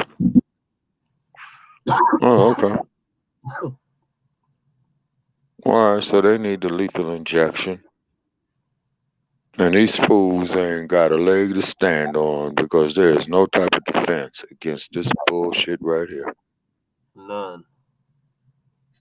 And they're not trying to get an ambulance there to them. They're all going up there looking at them and probably, probably talking shit to them. Yeah, we whooped your ass, we fucked you up, all that old type of shit. Yeah, because you see how they was talking to him when they was beating him. Yeah. Yeah. So these are cowards with badges. He handcuffed. Yeah, this is. And they doing this to him. Yeah. Well, yeah. And now they just got him propped up against the car. Yeah. And not rendering no type of aid or nothing. First aid to him. So which means that this clearly shows intent. Mm-hmm. They have no remorse is because they're just sitting up there just talking. Yeah, and they probably sitting over there. What do they call that? Yeah, this is bad. Now they wanna. When more officers show up, now they wanna act like they would care. The paramedics. Yeah. How long were we were watching this video for? Like at least 5, almost 10 minutes. Finally, yes, sir. EMTs get there. Yeah. And they just standing around. Mm-hmm. Not rendering no type of aid to him. Man, which goes to show their intent of what they did to him. Now they end rendering aid. Paramedics. Yeah.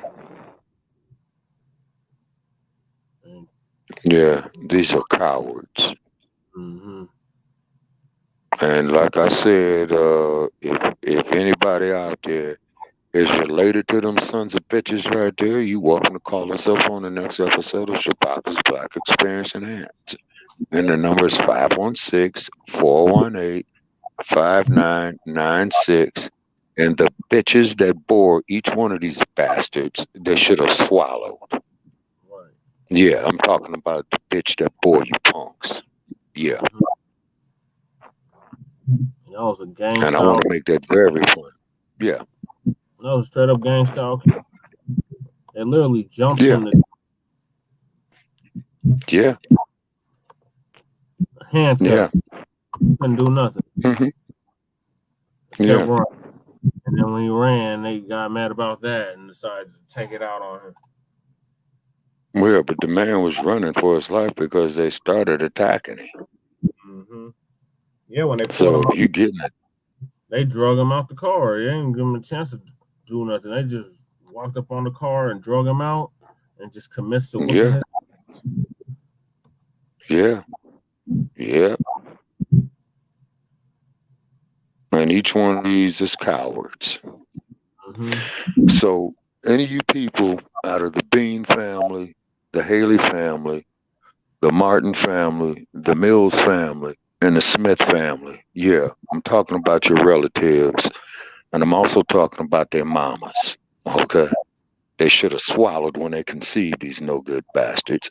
And you're welcome to give Shabaka's Black Experience Enhance a call at 516-418-5996. And you can follow us on Tweety Bird. The Twitter handle is Shabaka, capital EXP. Like, he's just barely alive. Well, actually, at this point here, Brother Che, the man, after receiving these beatings, he's got massive swelling that's going on now. Yeah. In his brain, in his body, and you see he just killed over right there. Uh-huh. Yeah, he killed over right there. That's what I was waiting to see. Yeah. And they knew what they were doing. Yeah. And these are not brothers. Yeah, no. And you see, that's the white cop that's right there. Yeah. So they showing out for him. Yeah, pretty much. Yeah. Boss, we sick. See, Master, see what we did, Master? See what we did to this no good nigga, Master? Mm-hmm.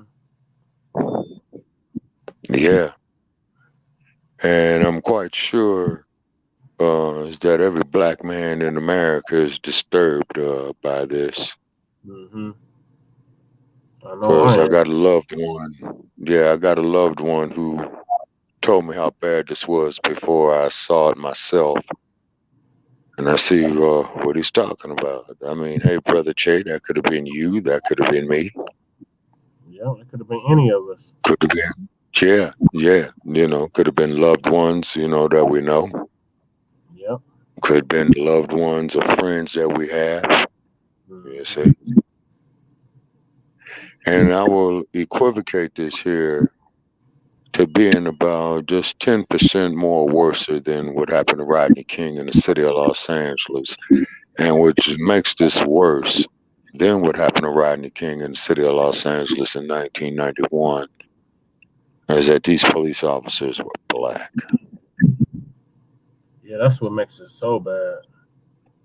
Yeah.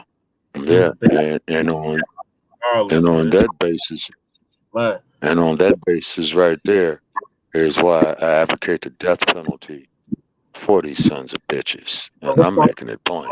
White boy just sat down and watched the shit happen. Yeah. He trying to like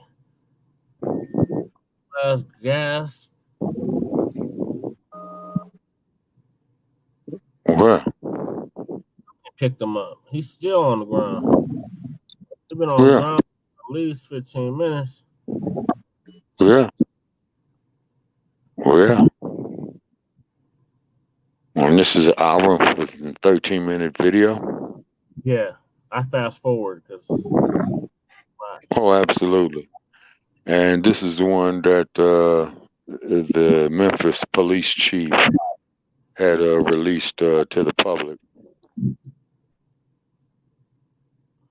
And the Memphis police chief, she says that she's a 36-year veteran of this. And also, too, Sergeant Dorsey of the LAPD retired. We very much would love to hear your opinions about this, man. Because the Los Angeles Police Department is notorious for this type of shit. Oh, yeah, LAPD, the lapdogs, notorious for it. Oh, yeah. A whole bunch of them are notorious. Yeah. Still fund these bastards. Fund them for what? What are we funding them for? Do this? Yes, sir. Yeah.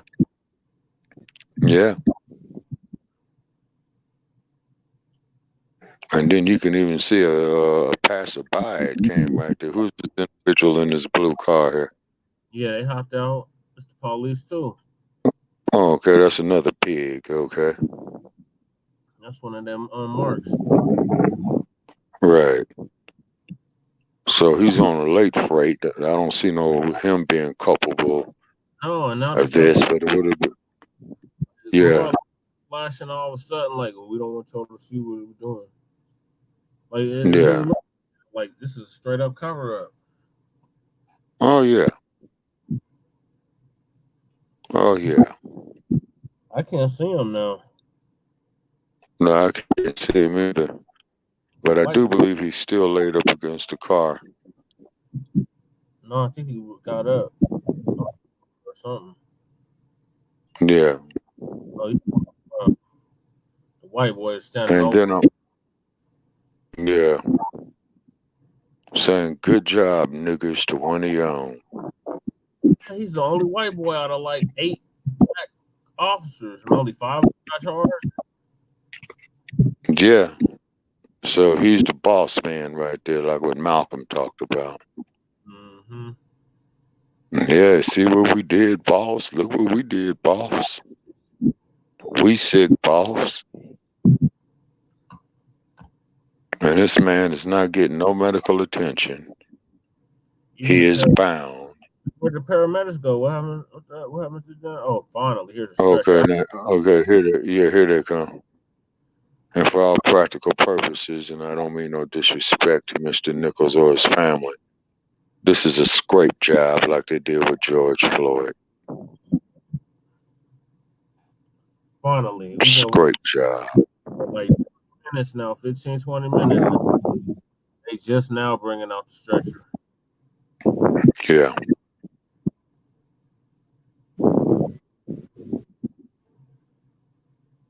Yeah, this is tragic indeed.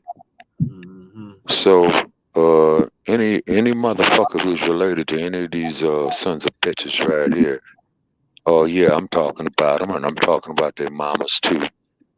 And you can call us Shabaka's Black Experience and debate with us on it. And the number to call, 516-418-5996, and we will definitely we'll be doing a part 2 on this. And please check social media, and we are most eager to reach out there to the Black community in Memphis, Tennessee, and in the southern United States as a whole. Yes. To get your feedback on this. And it just goes to show just how bad this house nigga syndrome is. I didn't know it was this bad. Oh yeah, it's bad, somebody. And these bastards sat up there and they're congratulating each other. And they are happy that they did this. He's still on the ground. And the man is still on the ground. He still ain't on the stretcher yet. Wow. The video's about to end. Now they pull up. And there's the meat wagon. Yeah. Finally, after like 30 minutes, I'm just sitting on the ground because I had to fast forward. I couldn't play all of it. Right.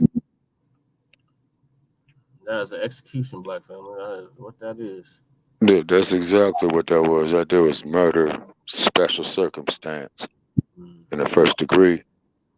And I do advocate death penalty for these sons of bitches. Each and every last goddamn one of them. The death penalty.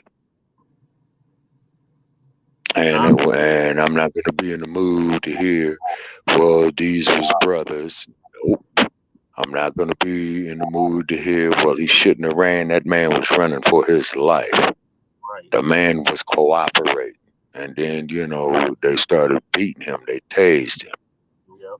So he only did the natural instinct of self-preservation. Yeah. So there's a little article that go with this. It says, yes, sir. This is the AP or the Aryan Press. Yeah, the Aryan Press, yeah. Not the Associated Press, but the Aryan Press. Love it. Shout out to Professor Black Truth. Memphis, Tennessee. Video showing 5 Memphis police officers beating a black man was made public Friday, one day after they were charged with the murder and the death of Tyre Nichols. The footage shows that black officer savagely beating the 29-year-old FedEx worker for 3 minutes in an assault that the Nichols family legal team likened to the infamous 1991 police beating of Los Angeles motorist Rodney King. Cities across the country braced for large demonstrations. Nichols relatives urged supporters to protest peacefully. This is breaking news update. AP's earlier story follows below.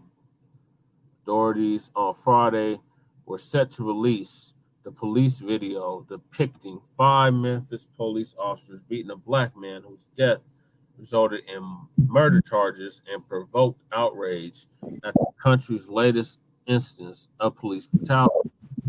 Family members of Tyre Nichols pleaded for any protest to remain peaceful. The officers all They were told to do that. Yeah, by Ben Crump. The officers, all of whom are black, were charged Thursday in the killing of Nicholas, a motorist who died 3 days after the January 5th confrontation. After January 7th confrontation with the officers during a traffic stop. Shelby County District Attorney Steve Mayoral told a news conference that although the officers each played different roles in the killing, they are all responsible. So all 8 of the mugs that we seen, it was like 8 or 9, close to 10 at the end of the video. They're all subject to be charged, but they only charged 5 of them, and they're all black. Nicholas family members, and they weren't all black. There was white officers there too. And they just sat and watched it. Well, they was looking at their boys to say, look what we done, boss. This young man, by definition, this state was terrorized. What I always say, Shabaka, terrorize and disturb us and kill us. Not one. Oh, yes, sir. Not but 2. Not by 2, but by 5 officers who are now, we all now know, acted in concert with each other, meaning conspiracy, shit. Right. And then they should get some RICO and all of that on top of it. But yes, sir. the 5 officers acted in concert with each other, said Attorney Antonio Romanowski, who I've heard of him, represents Nichols' family. Oh, that's their attorney. The Crump with him, so what's going on? The officers acted together to inflict harm, terrorism, oppression of liberty, oppression of constitutional rights, which led to murder, Romanowski said. Or Newski said, Memphis police officer Cheryl described the officer's actions as reckless, and said that her department was able to substantiate the reckless driving allegation that she told the Associated in an interview that there is no people of the stop that shows Nicholas driving. During the initial stop, the video shows the officers were already ramped up at about 10. She said. The officers were aggressive, loud, and using profane language, and probably scared Mr. Nichols from the very beginning. You know, something happened prior to this officer or these officers getting out of their vehicles. Just knowing the nature of the officers, it takes something to get them amped up, you know, like that. We don't know what happened, she said. All we know is the amount of force that was applied in this situation was over the top, Davis said. Video of the traffic stop will be released sometime Friday evening.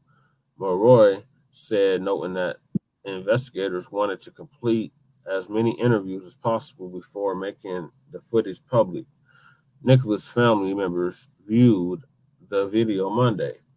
Given a likelihood of protests, Davis told ABC that she and other local officials decided it would be best to release the video later in the day after schools are dismissed and people are home from work. Nicholas' mother, Rose Vaughn Wells, warned supporters of the horrific nature of the video but pleaded for peace. I don't want us burning up our city, tearing up the streets, because that's not what my son stood for, she said Thursday. If you guys are here for me and Tyre, then you will protest peacefully. Speaking at the White House, President said Friday that he about the prospect of violence and called for protests to remain peaceful. Biden said he spoke with Nichols' mother earlier in the day and told her that he was going to be making a case to Congress to pass the George Floyd Act to get this under control. The legislation, which has been stalled, is meant to tackle police misconduct and excessive force and boost federal and state accountability efforts. FBI Director Christopher Wray said he was appalled by the video and that all FBI field officers have been alerted to work with state and local partners, including in Memphis, in the event of something getting out of hand. Court records showed that all 5 former officers, Terrence Bean, Demetrius Haley, Desmond Mills Jr., Emmett Martin III, and Justin Smith, were taken into custody. The officers each face charges of second-degree murder, aggravated assault, aggravated kidnapping, official misconduct, and official oppression. 4 of the 5 officers had posted bail and have been released from custody by Friday morning, according to court and jail records. Martin's lawyer, William Massey, Mills' lawyer, Blake Ballin, said their clients would plead not guilty. Lawyers for Smith, Bean, and Haley could not be reached. No one there that night intended for Tyre Nichols to die, Massey said. That is bullshit.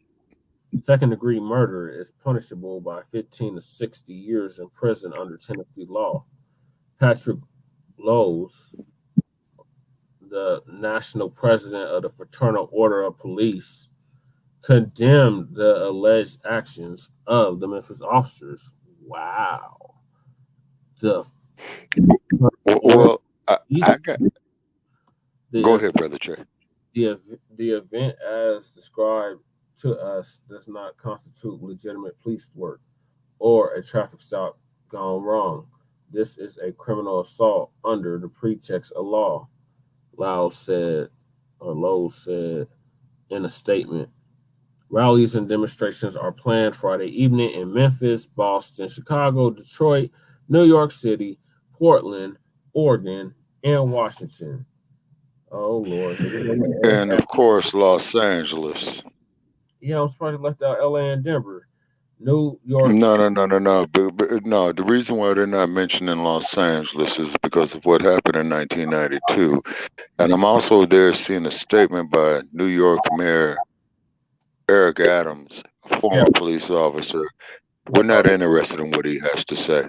No, let him go on there and deal with his fuck boys. Okay, we're not interested in what that coon has to say. Yeah, Mayor Adams, go get fucked in your ass. Seriously. New York Mayor Eric Adams, a former police officer, said that he and other mayors across the country have been briefed by the White House and in advance of videos released, which he said would trigger pain and sadness in many of us.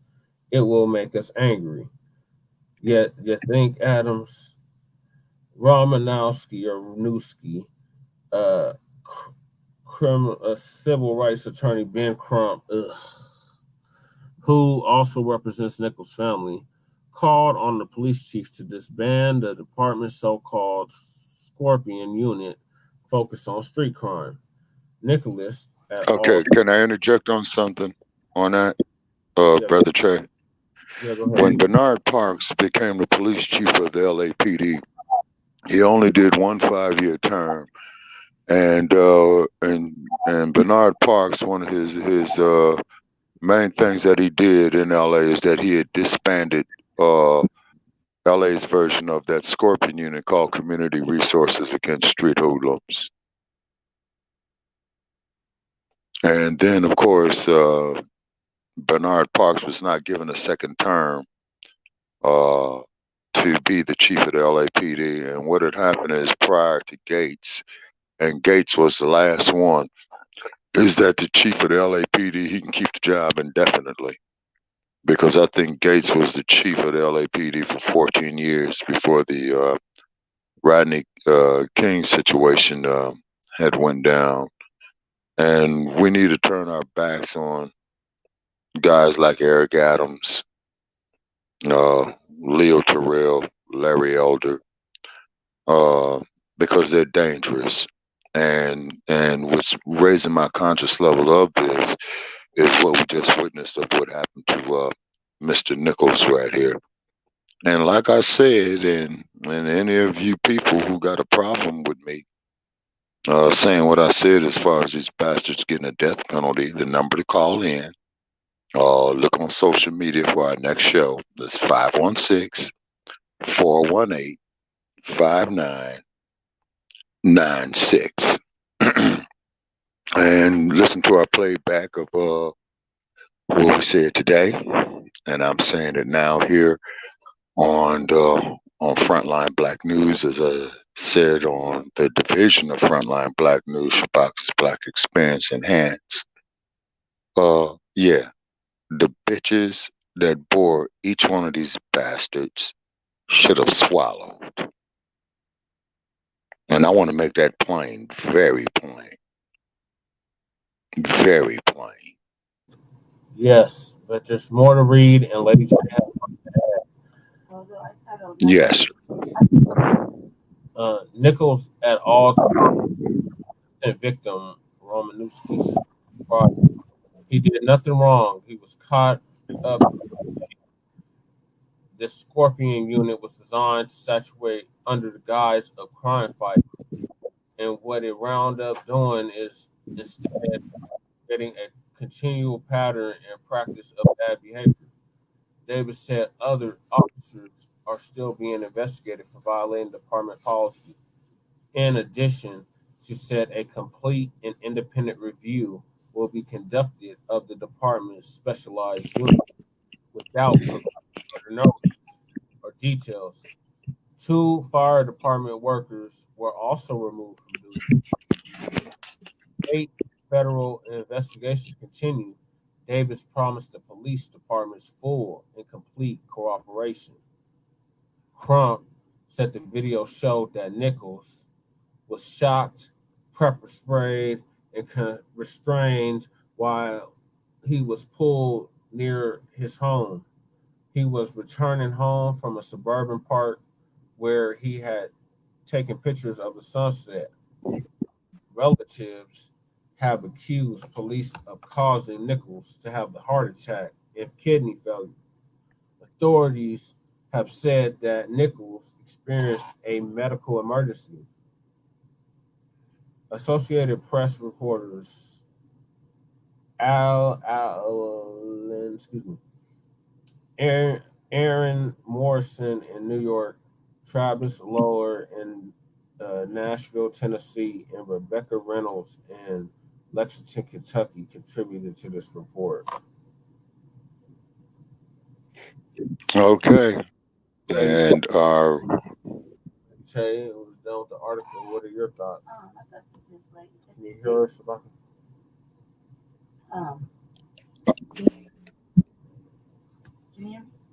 Sabaka, can you hear Lady Che? Yes, barely. I think that it's really messed up. What happened? I think that those men are built for prison.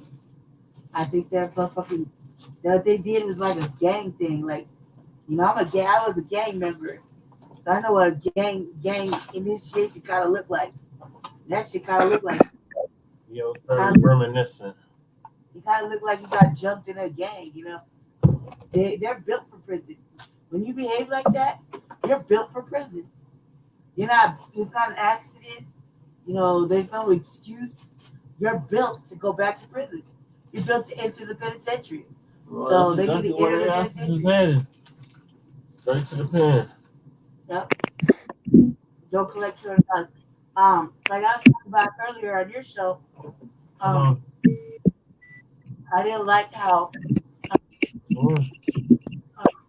I didn't like how they were even afforded, even allotted bail. The thought of bail, Yeah.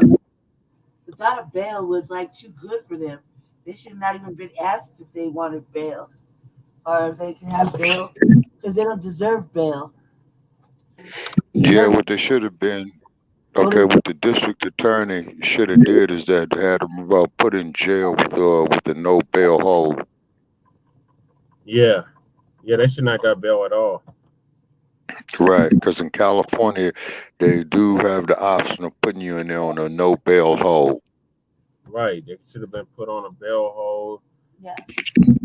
Why did they get why are they allowed in due process? Why is anybody? I mean, they killed them. That's very clear. Yeah. I mean, when you watch somebody get murdered over and over and over again on camera, you gotta have to wonder why they even get go through the process. Yeah, and then the police chief there is calling for the people to be calm and all this. I say, I'm not advocating that they go out there and do anything violent, but if they decide to, you can't stop that.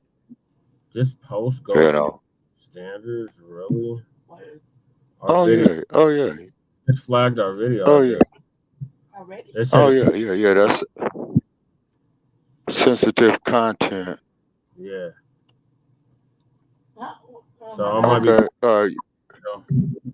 I might be going to Facebook jail, but oh well.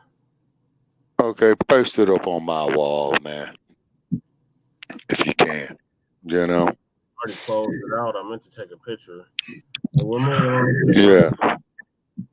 Lady Tay, do you have anything else to add? You know, it really fucks me up. You know, they want all this content out there, and they want you to, you know, the news wants you to share it, but then when you share it in your news media, you get shunned and shamed for it. It's kind of hypocritical. It really is. It's definitely worth fighting. Mm-hmm. Okay, and what that is, and what happens is what's going on with social media is that social media is becoming totalitarian now. Mm-hmm. Okay, you know, they'll put some gay shit up there, but something like this, you know, they won't, and that's part of the systemic of racism against us, you know, particularly with these house niggas of what they did to Mr. Nichols. And as I stated before on Shabaka's Black Experience Enhanced, and as I stated here on Front Line Blacc News, I hope them sons of bitches get the death penalty, rather at the state level or at the federal level. They murdered that man. They sure did. That was and I do have to say this, If that was a white man, them niggas wouldn't have done that. Mm-mm. Nope, they sure wouldn't have. And I want to make that plain too. And I don't even use the term nigga too much, but them niggas would not have done that to a white person. Not at all. They would have not have done it. So this is what makes them cowards. And they wonder why a dude over 50 years ago went out and did what he did in Oakland, California. Yeah, every person knew. Yep. And whose birthday will be coming up shortly. Mm-hmm. February the 17th. He was born exactly 30 days after the former heavyweight champion, Muhammad Ali. And another reason why I'm so pissed off with the city of Memphis is because, as we all know, on April 4th, 1968, Memphis, Tennessee, is where Martin Luther King was killed. Yep. And one thing about Martin Luther King that I have to give him his due for, and what these sons of bitches did right here to this young man had proved Dr. King's point. that integration led us into a burning house, and you just saw some of the flames right there. What you say? Due to integration. Our hearts and prayers go out to the family of Tyre Nichols. And of course. You have something else to say, or is that?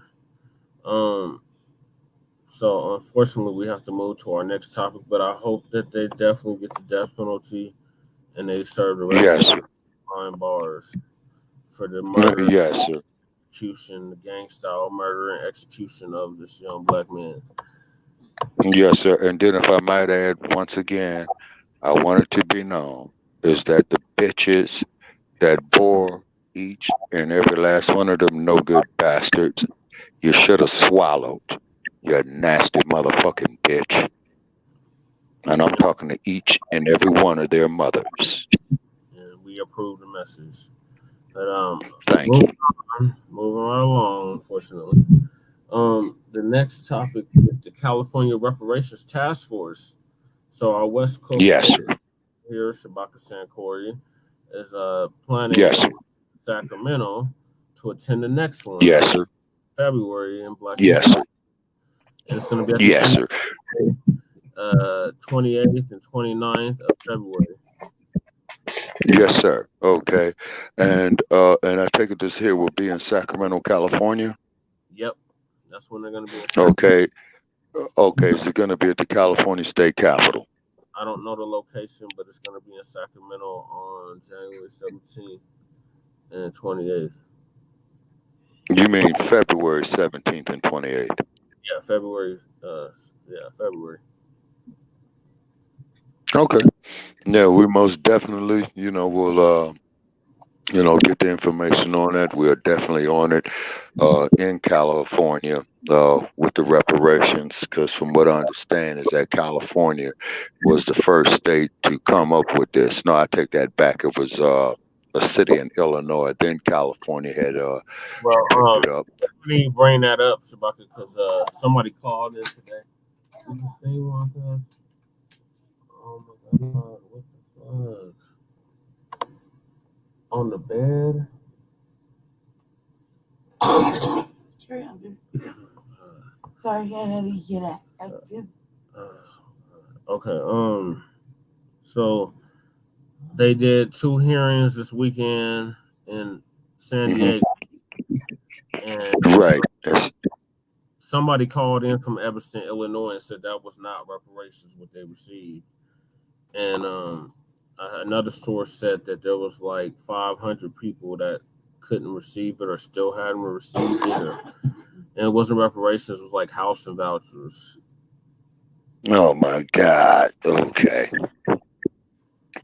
Okay. All righty. Okay. Okay. This is the task force that Gavin Newsom put together after passing AB 3121, which is a proposal for reparations in California, and they had to create this 9-member task force. Okay. And there's talk of getting rid of some of the members because some of the members aren't FBA. They're not foundational Black American. They're not a descendant of American child slavery. They're not a freedman. They're not any of that. And they basically got to go. Right. That task force should all be Black folks. Okay. No, they can't integrate that one. That's got to be all Black. No, it's got to be all FBA Black because there's Blacks on there. That's other than they're non-FBA, and they're being called to reparations and the amount and who's eligible and how who's going to get what and how they're going to come up with the data. So they just voted to extend the task force another year. Okay, so, to 2025. No, to 2024. Okay. The task force was due to end in July of this year. Okay. So they're talking. Okay. They need another year, basically a whole another year, over a year, to finalize the implementation of the reparations. Okay. So what it is that okay, we're going to be keeping an eye out for Leo Terrell and Larry Elders, and be advised, Mr. Elders, that I'm currently reading your book called 10 Things You Can't Talk About.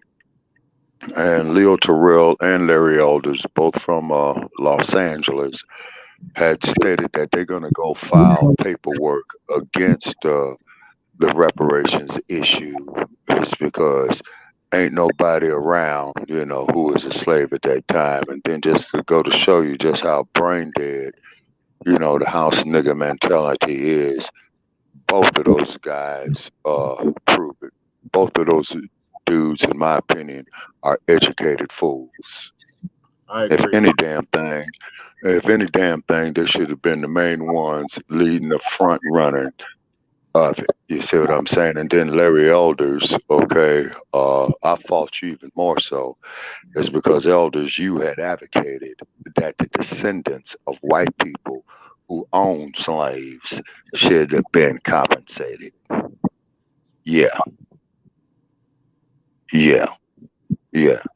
Elders advocated that because they lost property, is what his reasoning was. And then to those of you who had stated, well, what about the reparations for the white people who died in the Civil War? Hey, let's look at all the black people that died in the Civil War, in the Revolutionary War, World War I, the War of 1898, Vietnam, World War II. Okay? So there's your offset on it right there. And then also, too, I want it to be known, and I'm making it plain, not one of you white motherfuckers got a right to speak on anything about why we do not deserve reparations, is because all you bastards benefited from it. Your country benefited from it. Your banks benefited from it. Your shipping industry benefited from it. Your automobile trades benefited from it. All the trade unions for pipe fitters, painters, plasterers, you all benefited from it. It's because all those unions, when you had the great black migration of going into the north of Detroit and Chicago, those unions did not allow black people to be members of those unions. So therefore, ain't none of you crackers got no business opening up your damn mouth about nothing when it comes to reparations. You're not qualified. Period. So I'm gonna play some of the testimony, Shabaka. It's like 50 minutes of testimony. I'm not gonna talk about that. But yes, really great speakers both days. This was the one from today. Mass media group in the building. Everyone is well. Shout out to Amanda Mass Media. They've been getting awesome coverage of the Reparations Task Force meetings. So we shout them out. Amend the Mass Media, or ETE. If everybody can let us know if we got some echoes or anything like that going on. The meeting should be starting shortly. It looks like the task force is getting ready to go. It's going to be interesting on the agenda today. If you have a chance to check out the agenda from last night's show, you can check out here. Maybe I'll pull up real quick.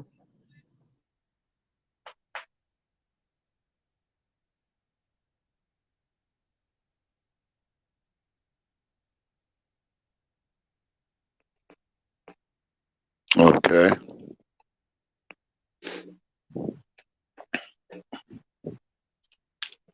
Okay, what happened? Did we freeze up?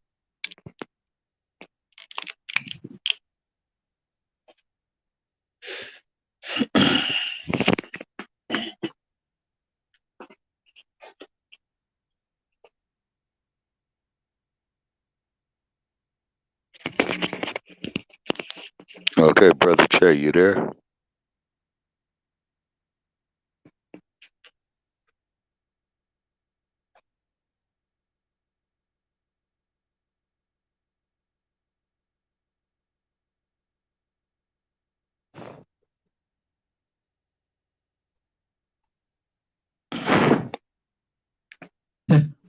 Yes, all right, fam. We're about to that's the topic for today. The agenda. That's what they have on the screen. I was just showing. Mm-hmm. What are you showing, Shabaka? Is that the book? Yeah, Panther's a black cat. Nice. Mm-hmm.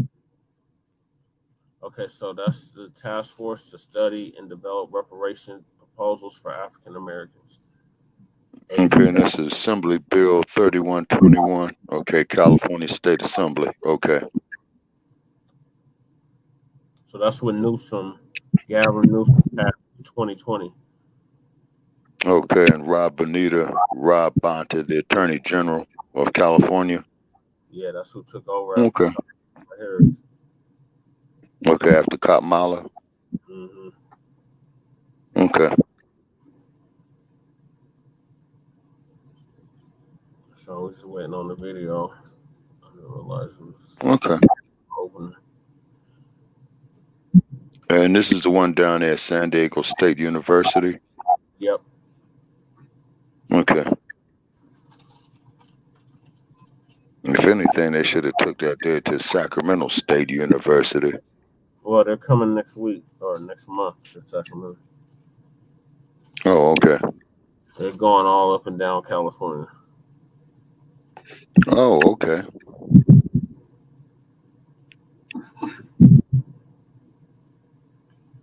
Okay, come on, video.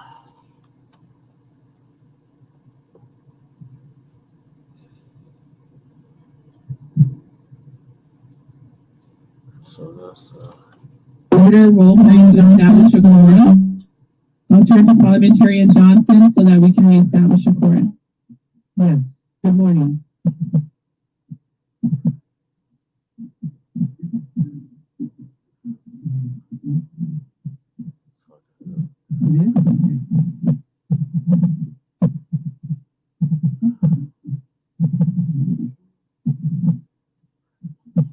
I'll begin with the roll call of the chair. Madam Chair? Madam Chair is present. Vice Chair Brown? Vice Chair Brown is present. Member Bradford? Member Bradford is present. Member Grills? Member Grills is present. Member Holder? Member Holder is present. Member Joe Sawyer? Member Joe Sawyer is absent. Member Lewis? Member Lewis is present. Member Montgomery Stepp? Member Montgomery Stepp is present. And Member Tamaki? Member Tamaki is present. Madam Chair, there are 9 members. Excuse me, on the task force, the number necessary for a quorum is 5. There are 8 members present. A quorum has been established. Thank you, Parliamentarian Johnson. Now that a quorum has been established, we'll now turn to the next item on the agenda. First, welcome, thank you, City of San Diego. I know we have a hard stop at 5 p.m., so I would like to take the time now to thank City Council Member and Task Force Member Monica Montgomery Stepp for hosting us. This is a great turnout.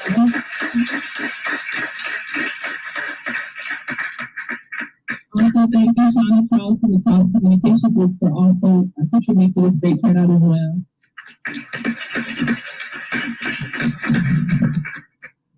Okay, so now we will go to item number 18, which is public comment. And I know there's a list of folks. So is Malcolm here? Henry, Wallace, Yusuf? Well, okay, that's fine. We'll just go. I know Malcolm, Henry, Wallace, Yusuf Miller, Dana Dorsey, Lauren Jenkins, Neil Watson, and Chris Watson of CJEC are the first 7. So now, okay, we can proceed with public comment. Thank you. Yes.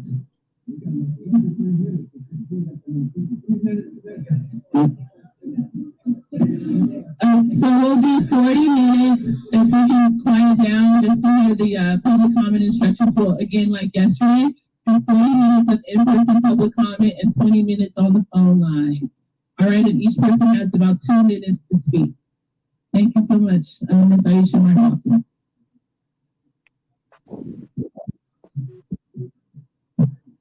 Justice and the task force does definitely want to hear from everyone. As the chair said, there's 1 hour, you have 2 minutes each, and just be advised in fairness to everyone that you may be politely interrupted. So okay, wait a minute. Who's the Caucasian up there? Cracker. I don't know. I think that's the first time I seen All him. right, well, he shouldn't even be sitting there. Just don't concern him. He shouldn't even be sitting there. His name Michael Newman, something. Yeah, it doesn't concern him. Well, that's the same thing with Tahaka. What's his name? Tahusi. Yeah, the Asian dude. There's an Asian dude on there. Yeah, an Asian dude on there. Yeah, it doesn't concern him. Yeah, it doesn't concern him. When the task force, that's what I felt like with the task force. Okay, well, I'll be doing a story on that. Yeah, I'll be doing a story. Yeah. When the task force first started, because me and Brother Che have been following this since the beginning, since day one of this. And the first time it started, they had a lot of professors, economists, people like that, whatever. Yeah. And some like there was a good 5-10 people contributing to the conversation in the first couple of I want to say episodes because I feel like we're watching an episode, right? In the first couple of meetings, they were white. There was a white lady, there's a white man, there's a white lady, and I was like, tomato. I was like, hell nah, what they know about this? Right. You know, I want to say don't let the shade deflect the message, Black family, right now. But I was like, this needs to be FBA. This needs to be forgive the way I look, I'm very sick. This needs to be FBA talk, meaning foundational Black Americans need to be up there. There is no reason for you to have any understanding. The understanding of we do not have. There's foundational Black American economists. There's foundational Black American people that understand history, that know the slave trading, the slave trade receipts, the census, where it went, how it went, when it came here, who was where, what was placed. There's people that know this, and they're Black, and they're foundational Black American descendants, and it makes I have no understanding why we have Black, and this is not to berate anything or whatever, but why we have Black immigrant or everybody that's non-foundational Black American. We have right. No, you're right on that there. Larry Chase. No, hold on, Shabaka. This is really important. What I really found was that they said like they need to involve other people because it's California or whatever. But in California, in every other state, it doesn't take that many people to do the math and to talk about it. I'm sure you can find 12 foundational Black Americans that can accommodate this task force. If and when, let's say hypothetically, or let's put it in the universe. Let's say Team Paris wins. Team Paris is going to start a reparations task force here in the state of Colorado, right? Because don't steal our fucking ideas, people, because it's very clear. It's been on the fucking flyer since day one. So we want foundational Black Americans to represent the task force, meaning, and does something at the shed, like the I want everybody to be a descendant of chattel slavery. That period. That's it. All of these three said of economy. Yeah. Okay. I mean, everything that they need to discover what the fuck they have to pay, and they have to pay more than what they're offering. Just on the simple fact of fucking COVID alone, where they forced Black Americans, regardless, they forced Black Americans to take a fucking shot with the fucking spokesperson that who got us to do it was an immigrant. Mm-hmm. That lady was not a American. No. She was a black immigrant. Yeah, she's like Nigeria. Yeah, a healthcare worker. Yeah. Excuse me for using the Okay, word. wait a minute. Okay, hold on a second. Wait a minute. And you said that she was from Nigeria? Yeah, she was The from very somewhere first in lady, Africa. right? Yeah. Okay. All right. Right there. Okay, but we do have to keep in mind is that a great deal of slaves were taken from Nigeria and brought here to the Americas. We're not concerned about We're that. not concerned about that part. We're concerned Only about- 6% of Africans were actually transported across the Atlantic to the Americas. Right. Many of us were already here. Yeah. What we're focused on is Chattel the fact slavery. that this committee, this Reparations Task Force that Gavin Newsom's put together, is like an all-inclusive task force. It's Right. not FBA. It's not strictly black. Right. It's There's anything mixtures but in it. that. It's a mixed up bunch. That's like saying it's just inappropriate. That's what's causing the frustration amongst foundational Black Americans and immigrant And these mugs immigrant actually Black had the Americans audacity to say with, that we were attacking immigrants with today. vitriol in the system. You know I what? signed up I called in and they dropped me from the call. I did drop him for the call. That's why he was in the chat, and I was sitting there. That, Okay, well, who did you call into, Brother Che? I called into this hearing. Oh, okay. I sent you all the information yesterday. What I'm saying is that Oh, okay. If you look at the screen, it says right here, public comment starts at 9:05. And public comment, public period, you need to call this number and put this code in. And I did exactly that. And they kicked me out. Okay. Okay. So I'm going to play a little bit of the testimony because we got hella topics tonight. Sure.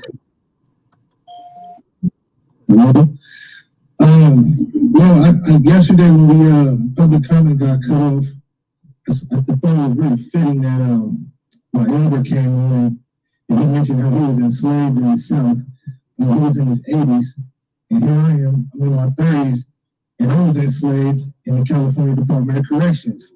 So we see generational trauma via mass incarceration, chattel slavery, tomato. As we know, America is one of the wealthiest nations in the world. And as we also know, a large percentage of that wealth can be traced to the profits made off of slave labor. And even some of the most prestigious universities, even this one that I'm actually a graduate student at right now, has benefited from anti-Black racism. And San Diego State, as much as I enjoy and love this school, they still perpetuate a certain level of anti-Black racism. And as we also know, America has a huge problem with criminal justice mass incarceration. Anybody that commits a crime is mandated to pay restitution. Anybody that's been convicted of a crime, even if you have no victims, they're going to mandate restitution on you because of your crime that was committed against the people. Okay, hold that thought there for a minute. I want to interject on something. Freeze that. Okay, California, yeah, he's right about that. Is because if you are convicted of a felony or what have you, they're going to have you pay off into the Crime Victims Fund. Yeah, that's a state law they have in California. Yes, sir, he is correct about that. Yeah, so let him continue. We're doing reparations, and what we want is wealth. And how I define wealth is that which money cannot buy and which man cannot confiscate. Which money can't buy and man can't confiscate. Good health, generational wealth, knowledge in the form of good quality education. A payout is a good place to start, but it's not the generation of true wealth. So I just want to say that we should be expanding our thoughts of how reparation looks and how this payment is allocated. Thank you very much for your time. Thank you. Next speaker, please. Stop trying to remix reparations. Cut the check. Period. Cut the Pretty goddamn much, yeah. for 2025. Cut the goddamn check. Oh, and California's got the money to pay it, and they could start cutting the checks tomorrow. Because look at all the money Hollywood generates. Mm-hmm. That's in California. Not only that, Silicon Game Valley. Right. Generate. But these brothers. Yes, sir. You had Crips in there. You had Black Panthers in there. You had Big Money Griff. Shout out to Big Money Griff. He put it. He laid it. There's some great testimony, real compelling testimony today, yesterday. Okay. Like the lineage or the time base.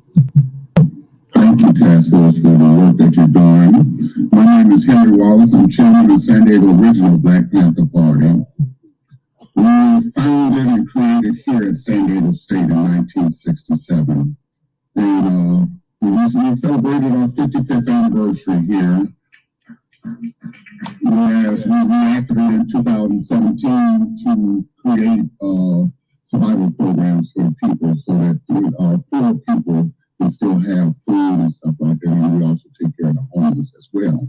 We recently reconciled with the US organization, for those that know the history of the Black Panther Party and us. Dr. Mariana Karinga, the founder of us and the founder of Kalana. Not that informant. I was told by him. Yeah, I got a problem with Karinga. The director here at San Diego for the US organization is speaking on their behalf. And we talked about the 10-point platform that the Black Panther Party has, which is still a good platform for the task force to look at to try and expand, like Malcolm said, reparations. But what we came up with was free health care, free psychological care based on the damage that was done by systemic racism. Free land, because being labeled has historically been lowballed and free, whereas we were stolen from our country where we probably would have had our own land and our own wealth. We feel that this state and the country need to give us land. Also, free education based on the standards of the Black Panther Party to show the true nature of our lives as far as who we were prior to coming here and the things that we built in this nation. Also, we need to have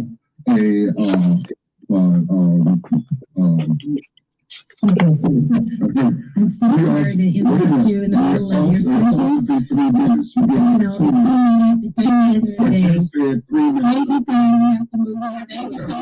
you so much. Feel free to submit your comments in writing. Thank you so much. Let's take a pause. Thank you. Thank you. My name is Christine Griffin Jones. My pronouns are she, her, hers, and I'm with the California Black Power Network. I'm speaking today on the limitations, or the issues, with lineage. The lineage requirement, as it currently exists, right, it doesn't necessarily exclude non-Black people who can trace their lineage. The lineage requirement also provides a challenge in tracing lineage that can be a really issue for some folks who are descendants. I could trace mine. People who have lost record. Right. But this right here, let me express on myself real quick. This right here was a big thing for me because a lot of the things they talked about the night before, about the limits, really fucking put a damper on my trip to California. Really put a damper on my trip because there's a couple of requirements that I probably couldn't pass because of my pre-programming prior to, with having a villain that is a European, and be forced to check certain boxes. That was, I don't know when I started to check I don't remember when I started to check the African American box. I can't remember what year it was. You know what I mean? So that's one part. Two parts, right? The second part is the fact that I haven't lived in California. I'm born in California. I'm born in Los Angeles. I left when I was 8. And when I go back, I don't live there. I'm just there visiting. So that part right there was big, like big hit for me. And then like me and Josie were talking about, part of like I gotta do some of the work before before I can even get them to start looking. Like I have to I'm like considered an orphan if you want to look. My father's side is all, so I don't know anything about uh, my paternal side or my maternal grandparents, paternal grandparents Yeah. on the father's side, or my maternal grandparents on my mother's side. And she don't want to give that information. You see what I'm saying? Like a with the fucking that lady. So I sat back and I talked to my brother. I don't even know why I spoke to my brother. He's like my half brother, but I was like, this is really bothering me because I know what I know, and I know for a fact that I know. Okay, so I was like, God, man, what do I do?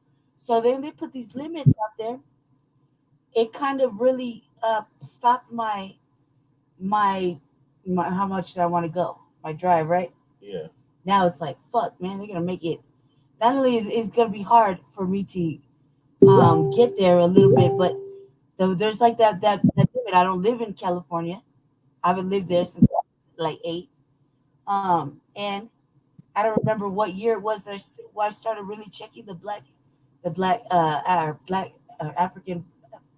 African American box, right? The black box. I know I checked it, but I didn't know when I started solely checking it. You feel me? Because I'm multiracial, allegedly, according to my mother, but it's not true. That's it's not true. The truth is, I'm only half. You feel me? Like 58% black. That's half. It's over half. Over half. You know what I'm saying? Okay, but okay, if I may emphasize on that, the whole time that I've lived in California, I've always checked the black box, number one. Also, two, to support Lady Chase claim, she has a legitimate claim as well too, is because all you got to do is go look at a movie called Band of Angels, starring Yvonne DiCarlo and Sidney Poitier and Clark Gable in it, that was made in 1957, and you tell me, but see the film first, and then get back with me. And that there's enough to support your case right there, Lady Che, in my opinion. And then also too, um, let me see here. Okay, it's because I have family members, who's doing the DNA as well too. But I let it be known I don't want to do the DNA test through Henry Louis Gates, is because Henry Louis Gates, another coon, victim of police brutality, entering his own mansion, and then Barack Obama is going to say to Henry Louis Gates and the pig who violated his rights for climbing his own fence is going to sit down and have a beer. Okay, so I do have a family member, who has taken the DNA test, and lineage came back from Nigeria into Cameroon. Yeah, mine comes back from that too, like Nigerian, and it comes back pretty heavy with the numbers. And I'm like, man, I don't want to. Now that we know that all this shit can be manipulated, it's almost like everything is so from a conspiracy theorist person who thinks like that. I'm not. I'm gonna say that I think on the what they would call conspiracy theories, I call facts. We just have to get to the proof of it, right? We just know somewhere outside we telling the truth, right? So I'm like, man, this is really fucking me up because they're putting. This is what happens when you put um, people on there. You put white people on there. You put Asians. You put non-immigrant, non-black, foundational Black Americans, and they have a little bit of jealousy going on right there.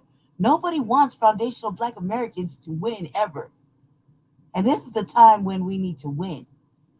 I see this as a fact of like whatever we could throw like in the road. Let's throw a fucking pothole right here let you stumble around a little bit. Let's throw this right there. Let's do this right here so that you drag this out, that you'll get bored and you won't want to fight. You see what I'm saying? Because they're And always that's putting exactly what obstacles, they're doing. They're stalling. stalling us out. Oh, yes, sir, indeed. Yeah, that's exactly what they're doing. Events like fires, and these places, it makes it so that freedom bureaus cannot recreate these documents that have been destroyed in order to help people prove their lineage. So thank you for your time. Thank you. Thanks for coming out today. Next speaker, please. Good morning. Good morning. For the record, my name is Lorraine Jenkins, and I was the grassroots organizers in the ASDLA, as well as CJET. And I want to thank the task force members for the work that you guys are putting in and sacrificing your time. However, I did want to say that I'm quite disappointed in the repeated attempts by certain members of the task force to expand the scope of eligibility. Dr. Weber stood right here yesterday and reiterated what her legislative intent was, and I see it as an act of disrespect to continuously try to expand by using terminologies such as inclusive and disadvantaged communities. And I think that we just, instead of inserting ourselves several agendas and trying to carry that out, we need to respect what the legislative intent was. The eligibility standard has already been established. There are multiple ways in order to trace their lineage. And I think that we need to focus on making sure the policy proposals are specific and lineage focused. And we will be paying attention to every line of every piece of legislation to make sure that with the ITA, we cover those little scope of things. Thank you very much for your time. Thank you. Thank you. Good morning. Next speaker. Thank you very much, Chris Lawson. Just on the organizer board for Coalition for Justice and Equity California, I have had the pleasure of meeting with, I think, almost every single one of you, so I'm not going to speak for too long. But I want to say a couple things. First, I want to speak to you, and I also want to speak to the folks behind me, too, folks that are watching publicly. First thing to you, I want to thank you, each and every single one of you, for your time, for your sacrifice. I know this is tough work. This is God's work. You put in time, hours for zero pay, and this is hard. And you're doing something that's never been done before. These brothers was influential in getting the reparations conversation started in California. I follow him. Oh, okay. What's his name? Chris. I can't remember his last name, but he's with CJEC. Okay. Okay. Now, here's another thing that I'm going to use to prove my lineage. When I go before them, I'm just going to say, hey, pull up all the records at each time that I got stopped by the Los Angeles Police Department, and they ran a make on me and said, we got a male Negro right here. Yep. I mean, I think I got about 40 years of history of that in the LAPD files. Right, that goes to your harms claim. Yep. Yeah, they said that's part of the harms of every time you got stopped or harassed by the police in California, that's added to your harms. Anytime, I mean, you got enough life experience to say that you woke up, or not that you woke up, that you were birthed into a life of harm. Mm-hmm. Right there. Oh, yes, indeed. Yes, indeed. Yeah, and the first time I got stopped by the LAPD, I was 12 years old and was scared to death. I believe it. I believe it. I definitely believe it. I didn't see them a lot of shit. Oh, yeah. East LA. Oh, yeah. And then also, too, is that I remember when I was going to Los Angeles City College and taking law courses and get stopped by Crash, the Community Resources Against Street Hoodlums. They didn't have no probable cause to pull me over. And so then when they asked me, well, where do you work? And I said, I don't work, I go to school. Well, where the hell you go to school? I said, Los Angeles City College. And they said, okay, well, what the fuck you study? Oh, glad you brought it up. Civil rights in the law, concepts of criminal law, and introductory administration of justice, And boy, did the lapdog's conversation change. And I said, okay, what did you idiots pull me over for and what's your probable cause? Check this out, man. Am I under arrest? No, you all have a nice night. And there's two words that you do not say to the Los Angeles Police Department. You do not tell the LAPD, fuck you, because they will whoop your ass. Yes, they will. That is a fact. No. That is a fact, okay? And you could best believe is that the city of Los Angeles is definitely on alert of what happened in Tennessee. Oh, That's a gift. Right. They were protesting tonight. We have protests in Denver. This is nationwide. Okay. Okay. And it should be a nationwide protest, and I'm gonna tell you why. Is because with this here being black police officers figuring that they could do this here to a black man with impunity, not in fear of being prosecuted, that really goes to show that there is a problem. It really does. You see, now what's going to happen is that you're going to have those that say, oh, well, the police officers was black, so you just can't say, it's the white cops. But once again, and this is why on tonight's podcast that I played, Malcolm, the House Negro and Field Negro, after the introduction. Okay, it's because that was a case of what X was talking about. Yes. We gotta go through this little there's like a few more people that are like a must hear because they really bring a lot to this conversation. All right.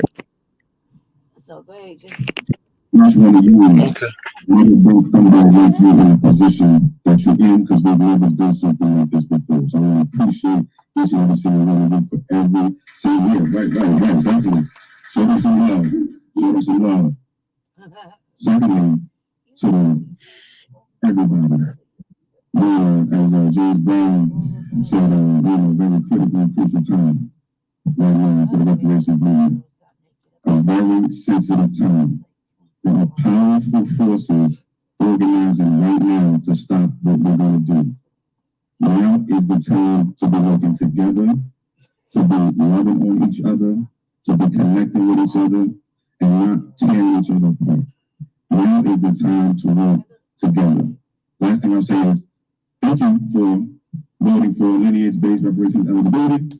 Please do more, right on. Please do more for reparations to combat reparations misinformation. I want to also thank you again for acknowledging us as a specific group of people those who descend from slavery. The Office of Management and Budget with the U.S. Census just yesterday or just last week released their initial proposals for how they might change the 2030 U.S. Census. And they said, one of the first things they said is disaggregate the Black/African-American category and create a specific place and a specific space for those who descend from U.S. slavery. Thank you. Perfect. Thank you. Next speaker. Greetings. From the Assembly, I think you stepped out yesterday when I mentioned about the 2 prisons that you shut down in California. I asked for you guys to propose something that's releasing our prisoners so we can have our own staff there, so we can rehabilitate them ourselves, because that's one of the part of the reparations is to rehabilitate.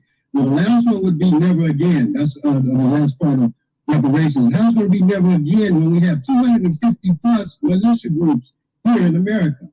Your Korea was harboring them when they was getting felonies. They was running over there, and God be the glory. They thought they was going to come back and do the revolution against us, but Russia bit them. So we're saying that here in California, we have Rise Up, or whatever. Those guys exist. We got all these white militia groups here, and how are we going to feel safe? They're already doing as they did us in Buffalo. A young guy shot 10 people. They were just going to the grocery store. So how are we going to feel safe once we get all this money? I see how we're going to be. I tell you how we're going to be safe. We're going to be like the Indians. We want our own land. Y'all don't want to live with the right people, you can live with them. But I want to go back to my hood and live with all black people. Recycle my money for 30 days. And not just we don't want just no casinos. We have 75 Black Wall Street. Just give us the land. Y'all can figure the money out later. Okay, so another thing, UCLA, the Bunch Center. I mean, first of all, that's disrespectful. It should be the Bunchy, Carter, and John Prison Center because they was assassinated there by that COINTELPRO. Now, are you guys scared of these people? The FBI, the CIA, whatever? They coming out, they going to shoot at us too. When y'all gonna stop? When y'all gonna point the finger at them? Kamala Harris, where you at? Kamala, the VP. You put all those blacks in jail here in California. Why don't you go after these white people? This not an unsolved mystery. This mystery's been solved. Y'all just have to go and get these crooks. They're the ones who turned us into it. We had social clubs back in the day. Excuse me, sir. I'm so sorry. Sorry to interrupt you in the middle of your sentence. Thank you so much for your powerful statement. He's right. We're no more threatening. Like, you go back to do your Big job. Money Griff. Big Money Griff right here. The top hat. Hey, sharp looking brother. Madam Chair, members of the board, Lawrence Griffin, and better known as Big Money Griff, strong community activist, leader, and problem solver. I want to thank each and every one of you that are in the audience, the immediate audience, and those of you listening to the sound of my voice. Madam Chair, members of the board, I rise in giving honor to Miss Dr. Shirley Weber for being the point person for why we are here today, bringing us AB 3121. Thank you, Shirley Weber, for doing that, Secretary of State. But I would be remiss if I didn't mention to Governor Gavin Newsom. Governor Gavin Newsom, there's an old saying in California, so goes California, so goes the nation. And so you're getting ready to run for he's right. the United States presidency. We as Black African Americans call it the United States of America. But we want you to be aware of the fact that if you give us, or when you give us reparations to the day we die, $5,000 to $10,000 tax-free, we will make sure that we spread the word, what we heard, and you will never look back when it comes to you running for the presidency. I don't know if you No, bro, it has to be a hell of a lot more than any 10 grand on California had gold here. You got Silicon Game Valley and Hollywood on. It has to be a hell of a lot more than 10 grand. He said 10 grand a day. Yeah, it has to be a hell of a lot more than 10 grand because California had gold, you got Silicon Valley here, and you got Hollywood. Okay, it has to be a hell of a lot more than that. It has to be a minimum of 6 figures per person, and California does have the money to do it. Yeah, but he's saying like for till like generations, like you'll literally receive $10,000 a day or a month forever. Oh, okay. I thought he was talking about a one-time payment. I stand corrected. They're not. That's the whole thing. Nobody wants a one-time payment. They can stick that shit up their ass. It's too low. Right. It's too low. Yeah, that's what I'm saying. All I'm saying to you is that we see our young babies breaking in, busting and stealing snack foods out of 7-Eleven stores because they don't have any chunk change, because they don't have any money from their parents giving them allowances. We're better than this. We were the first best friends white folks ever had in America for over 400 years. I gotta say that because that's real true. That's true. We are the first. Oh, yeah, he's got a point on that. Our ancestors built this nation. And for you to say, don't say that, something's wrong with you in that regard. Because it's not about what they want to know. It's about what we need to know. That's why I'm here. Excuse me. Thank you so much for your comments this morning. Thank you for coming out and sharing with the task force. Next speaker, please. Say something else, guys. I'm coming right to you. I can do production work. Anyway, good morning. I'm Friday Jones. My name is Constance Jones Muhammad. Chris Lawson is really my brother in arms. I don't know what he had last night, but I'm on the same vibe. You all are doing historic work. You are doing unprecedented work. The world has never seen this before. The report that you issued and the timeliness in which you got it published and out is phenomenal. You all have been phenomenal. in the reparations space, there are generational differences in opinion on how this is supposed to go. You have, like Martin Luther King, one of the youngest revolutionary reparationists leading this task force. You all, in the generations of your walk, the time that you have been on this earth, have to support her, and you all have to support each other. You all have work to do, and we as a community, this descendant community, we are counting on you. We are facing zero wealth in 2053, and COVID has made that timeline shorter. We respect you. We appreciate you. May God bless you so that you can see us to the end of this work. Thank you so much for my time. Thank you, Ms. Jones. Next speaker, please. Good morning. Good morning. Good morning. I would like to thank Friday and Chris for those. Can you step into the mic a little more? I would like to thank Friday, Jones, and Chris for those very encouraging words. Thank you so much. Good morning, Chair Moore, Vice Chair Brown, and the entire California Reparations Task Force members. My name is Darlene Crowley. I am a member of the Coalition for a Just and Equitable California, as well as the American Redress Coalition of California Bay Area. My gratitude knows no bounds for what you have already accomplished and what is to come as you push forward with the California Reparations Bill for the American descendants of chattel slavery, also known as freemen. With that being said, I implore the task force to do more to counteract all the misinformation, disinformation that's being blasted across social media. This harms our push for California reparations. And I would like to thank you all for your amazing work on the interview that was sent out on June 22. I'm in the process of doing a deep dive, or what I like to call close reading of this work, meaning that I'm taking notes, I'm talking to it, and I will comprise a list of my entire analysis of it when you are in Sacramento. That's what Shabaka's gonna be. No, I'm here. PR on a nigger, and was okay. So the sister was talking about the next meeting, which is gonna be in Sacramento. Okay. Just going through her horrific story, giving her testimony. Let me start hers over.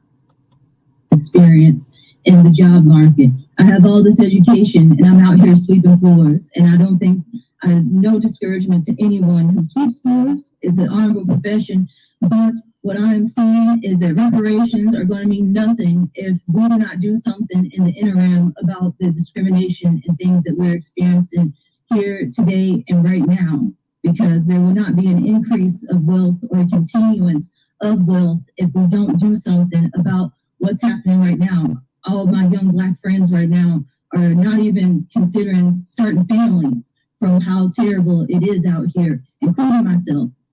And there won't be a continuance, there won't be a bloodline, there would be no generational wealth without the ability to create a new generation. And I'm so sorry if I'm angry today. My grandmother was murdered by a white EMT worker in Tennessee. He was caught on video cam saying he would not perform CPR on a nigger. And $0 were given to my families. No one was fired for this. No one was held accountable for what happened to my grandmother. And I was leaving law school one night, and I was driving out my vehicle and falsely accused of DUI. I blew a .0001 and grabbed, thrown down by the neck onto the ground, dragged through the streets, and embarrassed, humiliated. And now, even though I don't have a criminal record, I'm now having to put, whenever I apply for a job, that I've been arrested. And I'm really angry about the things that this city is doing and some of the things that they're not doing to help our communities, because even if reparations is possible, nothing else is going to be possible if we don't do something to stop the systematic discrimination that we're experiencing in our day-to-day lives right now. Thank you. Sounds like she's talking about the city of Los Angeles. Next speaker. We don't have African blood. Peace to the ancestors, peace to the tribe. We understand no ceremony here. We're Black American that's indigenous to this land.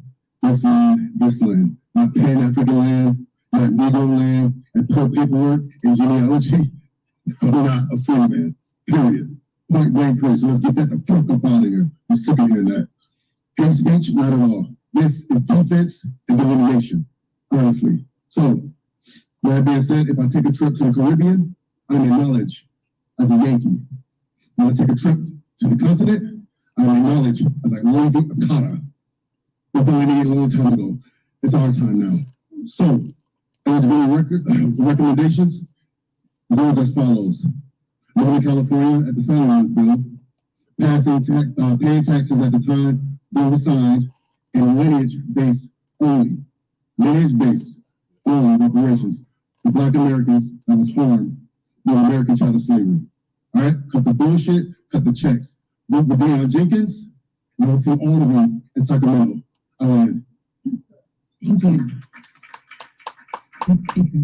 Morning, Task Force. Morning, Black community, my beautiful Black people. My name is Jay. I'm on a Black-owned social media site, 6 Zeros. And I wanted to talk to the community today. Thank you. All right, if your family was not kidnapped in Africa, brought across the Atlantic Ocean, and subjugated to hundreds of years of the most vile and inhumane treatment in this country, I want to let you know that I believe you. Same with the Moors. If your family didn't make that trek across the Atlantic Ocean to be subjected to hundreds of years of the most vile and disgusting treatment that we still suffer from today, then yes, I believe you. But there's one thing that you have to understand, and that this is not about you. On March 29th, 2022, they made the determination that eligibility is going to be based on lineage, which is descendant of American chattel slavery. And if you are not okay with that, it is your opportunity to make your own CJEC, your own NAASD, to advocate for your own people. If you're not proud to be a Black American or a descendant of American chattel slavery, it's your job to advocate for your people and stop trying to ride on our backs. That's right, Jay. Thank you. Thank you so much. I'm gonna end it there. It was so much. Governor's seat for years. And that's Deion Jenkins. Isn't that the one running for Senate? office? He's running for Senate in He's California. still running, right? Yeah. For U.S. Senate? Yes. Yeah. And what's his name? Deion Jenkins. Deion Jenkins, and he has some. He's not well liked. I don't think he's well liked in the B1 community right now. Okay, where is he from? Los Angeles or the Bay Area? I think the Bay. The Bay Area, but he had a bad impression on the new Black media. Yeah. Yeah, so I remember that, and we just stick by that. So I guess I saw he was in there. Alrighty, okay. So this situation, this issue here is right up there on the West Coast. Okay, so I'll be on it. I got a lot of studying to do on it. Is because another thing that I'm going to say to our listeners here as well. 3 things. Is that we had a lot of people come to California from the South, Louisiana and Texas in particular. You know, from the time that I've lived there. And of course, you know, everybody was going out there to California, as they call it, the land of milk and honey, looking for a better opportunity in life. But then the Los Angeles Police Department, the Oakland Police Department, they were both notorious in their treatment of Black people there. And then, of course, you know, this is where a certain crew had originated there in Oakland, and their second chapter was in Los Angeles. So, yeah. You know, they did not mind pulling you over and doing things to you, as we all know with the Rodney King situation, with the Leonard Deadweiler case. Also, too, we appreciate the late Johnny Cochran, the knowledge that he's brought to the Black community of getting rights done in cases that he took pro bono. You know, like for Geronimo Pratt and for Eula Love's family, and for Leonard Deadweiler. You know, as well, too. So, yeah, California, we're going to be on your ass. You owe us. And don't say, California, you ain't got the money to do it. It's because if you're going to sit up there and allow alternative agendas to have their rights and make money and then some, and then infringe their agenda on those who are not with that agenda. Shabaka, Yeah, you can pay us. I didn't play the whole video, but there is a transgendered Black person there that speaks, and they talk about trans oppression and all this other madness. Yeah. No, God. Facebook. I didn't realize we were over there. We were watching the sharing, so we haven't been looking at the camera. And nobody told me. I was sick. I look horrible on camera. The YouTube guys, you didn't say nothing about it. I applaud you. Well, the confused individuals, send them to Catalina Island. All those confused individuals, just give them Catalina Island, okay? Because that's technically California, and it is a high real estate market right there for California. Hold on, but those with that. Hold on, Shabaka, real quick before you say send them away. The RVA will be so about this misgendering is what. Man, I wish I had a whole hand so I could do air quotes. Jesse, do air quotes for me when I say misgendering. Yeah, Jesse gonna help me out, right? Misgendering and anything that qualifies as trans or Black trans. I saw because I not only am I going to show a clip with a brother who's very upset, and I shared it on my page. He was very upset that he got kind of wooed. He was under this impression that he was looking at two women. He thought they were extremely fine. He didn't realize they were doing some sort of video. He did not realize until midway through the video that they were not actual women. As one part. So we're gonna discuss that because I typed to him. I said, I feel you, brother. This is an abomination because these people are tricking regular men, straight men, into some sort of escapade. And this is a reality. This ain't no cap. This is the truth. This is not a cap. This is truth. Right. And so I will be talking about that because I'm a real woman, a real girl right here. And we will talk about that to her. Natural woman. I gave birth. Shout out to Aretha Franklin, rest in peace. Yeah, speaking of that, do not be using the Queen's song, Aretha Franklin's song, to express your falsities. There is nothing natural about trans anything. I'm saying it. There's nothing natural about saying you're a man in a dress with titties, talking about you a natural woman. You's not a natural woman. There's another word for this. Artificial. There's not another word for this. And we'll call it pretending. When I was growing up, I was a little girl, there was only two genders. It was boys and girls. Boys had, sticks and twigs and berries, whatever you want to call it. They had their little stuff. Women had the little cave and little whatnots. And those were two genders. Okay, two genders, boy and girl. And anything else, when you decide you want to play dress up because your mama real pretty, and you decide you want to wear dresses or whatever the hell you go through, you were pretending. You weren't a real thing. It was just something to figment of your imagination. And you like the way the length of your mama's clothes fit on your body. Okay, but you ain't have to make it a whole industry. And then you don't have to throw it in a real woman's face, especially Black women. Y'all should really be ashamed of yourselves. Don't throw it in Black women's face talking about, bitch, I'm a real woman. No, you ain't, cuz. No, you ain't. You can't miss. You started out as a man. You're a man. Right. Just because you got implants, just because you took more estrogen, you're a little bit more sassier than normal.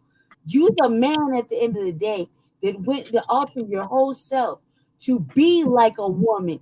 Sorry that the good fucking universe didn't bless you in the right direction.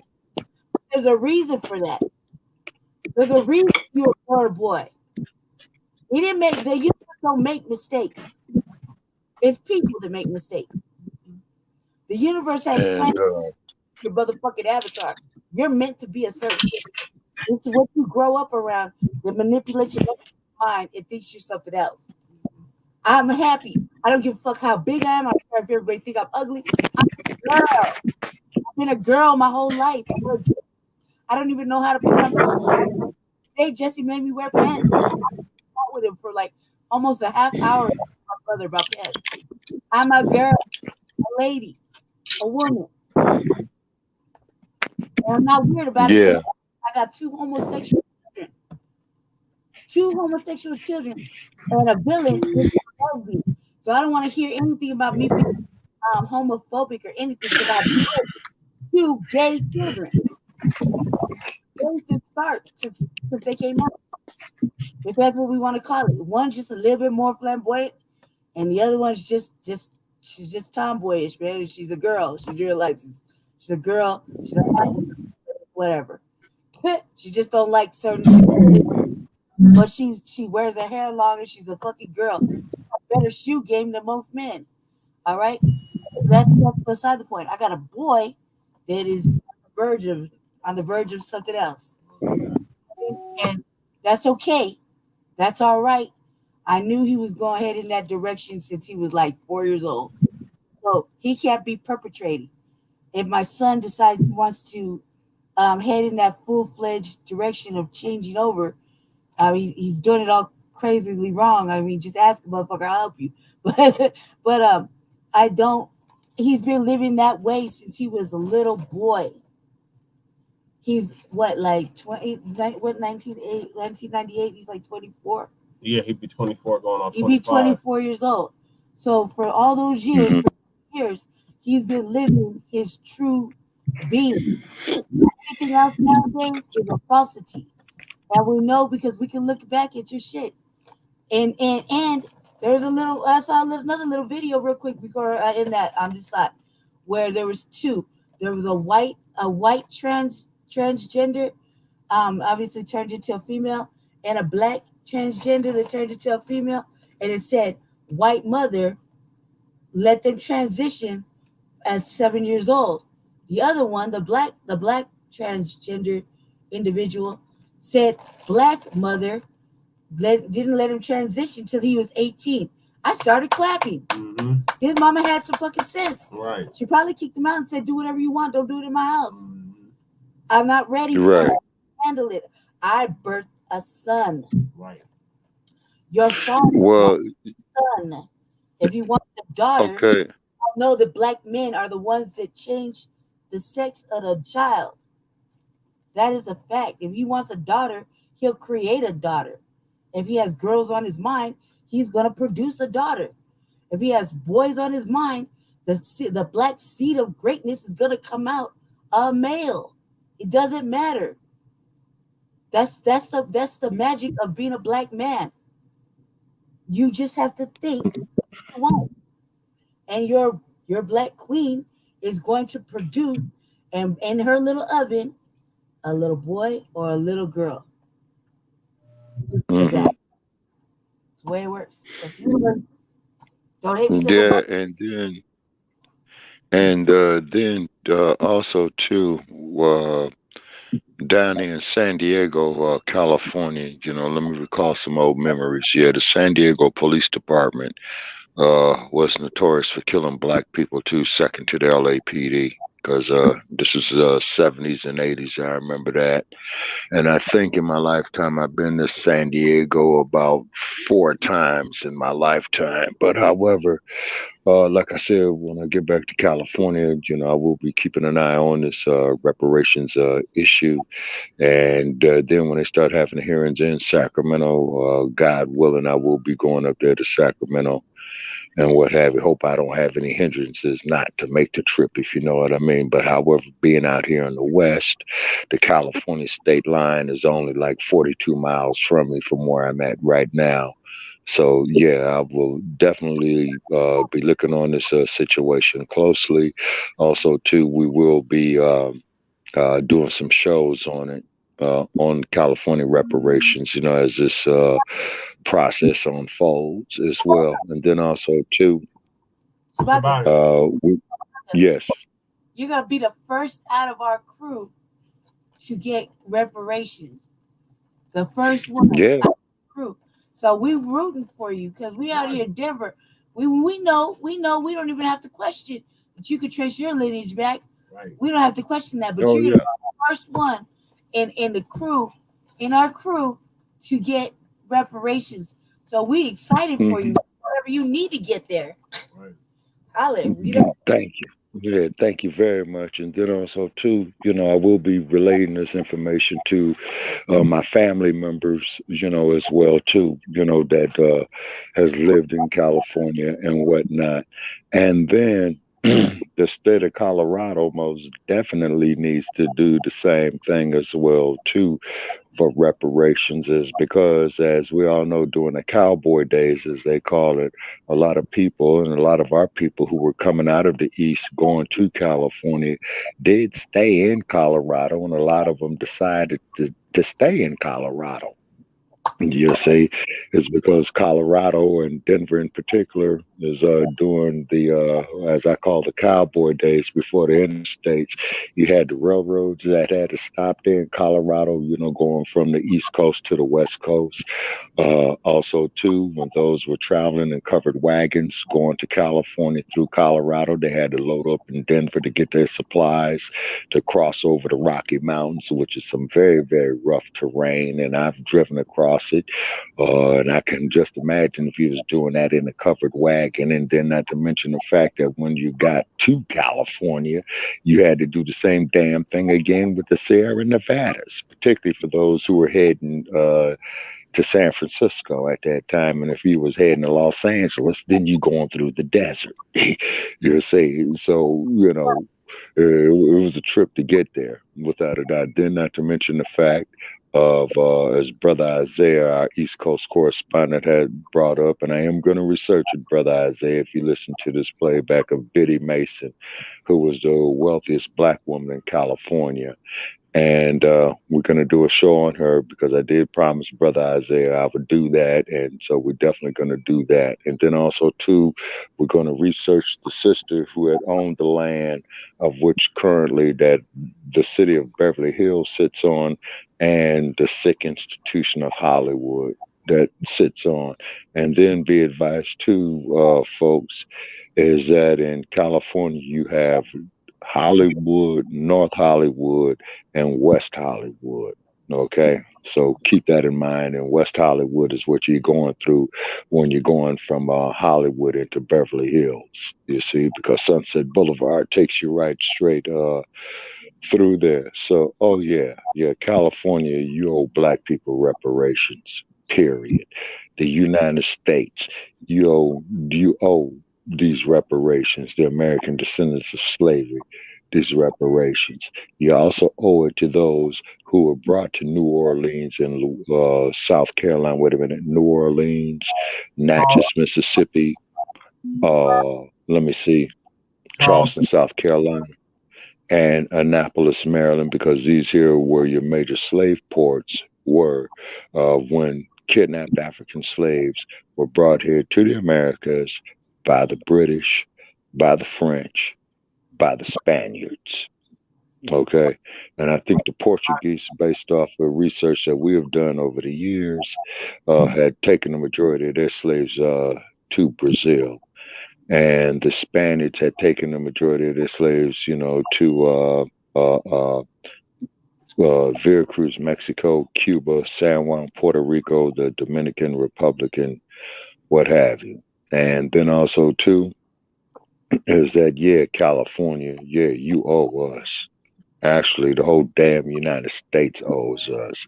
But we don't listen to Yassa bosses. We don't listen to ass scratchers. We don't listen to Hershey bars and warlocks and Uncle Tom Scotts. We don't listen to you Negroes or Eric Adams. We don't acknowledge you. We don't listen to you. Same thing with Lori Lightfoot, the mayor of Chicago. Also, too, the same thing with Karen Bass, is because, I'm thinking you got some dirt up under your fingernails with your campaign to eradicate homelessness. Gavin Newsom, you're gruesome, but you did start the task force in California, for the reparations. Okay. We hope that mayor or the former mayor, Willie Brown, will endorse it of San Francisco. And as we all know, that Willie Brown had an affair with the current vice president of the United States. It's no secret. And they even named the San Francisco Oakland Bay Bridge the Willie Brown Bridge now. Also, too, San Francisco, you need to be hit very, very heavily for the reparations revenues, because you got Tweety Bird in your alternative agenda. You got the Salesforce Tower there, and then all up and down San Mateo County and Santa Clara. Oh yeah, your pockets need to be hit too, because you're making money from all over the world. Plus, you're getting the silicon, which is the raw materials off the continent of Africa. Plus, a lot of our people had settled there as well too, in San Francisco. Looking for gold, and subjugated to all kind of brutalization and hatred and what have you. And then, of course, we don't have to mention Oakland, California. We know the story on that as well too. Check out some of my live feeds on Shabaka's Black Experience Enhanced on the like page. Yeah. So most definitely California is going in the right direction. Yes, sir. Yeah, we gotta move to the next topic. Yes, we support California reparations all the way. Whichever way California goes, the rest of the nation goes. So we're definitely paying right. We're gonna keep y'all updated on what happened in regards to Reparations Task Force extended for another year. The next topic is the second, or depending on how you look at it, either the first or second Mayoral Debate Candidate Forum. It was at Godman Elementary in Southwest Denver. Played some of me speaking, the opening and the closing. Yeah, Jesse Parrish for mayor of Denver. Yes, sir. I'm excited about this because I was very, very upset about the previous week, and I was just very depressed, very upset, and then Jesse brought it back to life, this debate, because I was like, it's very, I can't really express it right now, but I'll express it on the RVA. It was a lot for me. Last couple weeks, I've been wanting just to, man, if you can physically put your hands on people, you just want to put your hands on people, because I feel like this is the wrong shit. But I had to take some time off. I took some time off because I got very depressed. Brought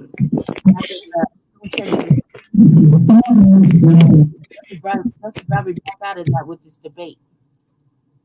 So I'm glad. Very glad for that. Yes. Okay.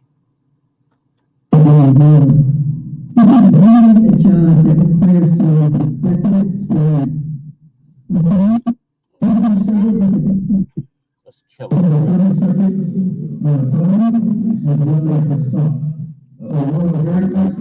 So I gave the white chick that was speaking just now. Mm-hmm. Cut this stuff open, man. This is from my angle. I can show Jeff's video, but that's the whole point. This is my angle.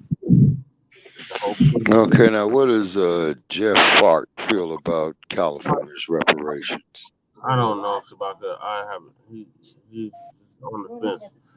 But this is the video of me on the stage with these mugs. Yes, sir. And I let the white girl Kelly Bra hold my phone, and she didn't even record me with my opening. Like, you can hear me. Oh man, that's intentional. Mm-hmm. Straight sabotage.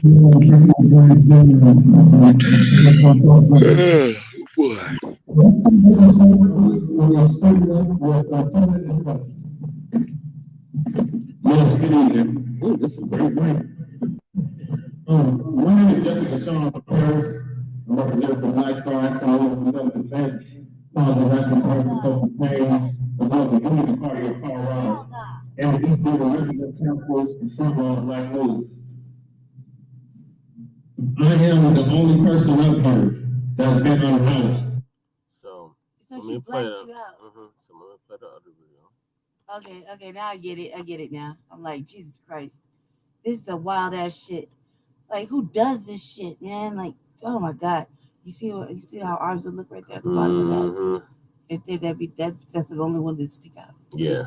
That's what I'm thinking about. All right, go ahead.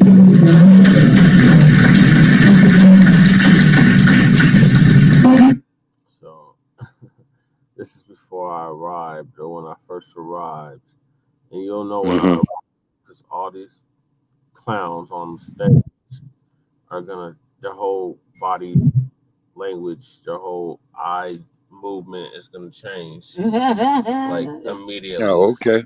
It's classic. Oh, well, that's a good thing. No, that's a good thing. Association and also on the board of the Neighborhood Cooperation. Thank you all for coming tonight. It's really important for the people in the community to know those who are interested in being our leaders. So we really appreciate everyone participating tonight. We're all volunteers, so we appreciate your understanding of lights not working, but we're doing our best. So first of all, I would like to recognize and thank the principal of Watson Elementary, Joanna Gutierrez. She has been working, her staff has been working. Thank you very much for your generous opening the doors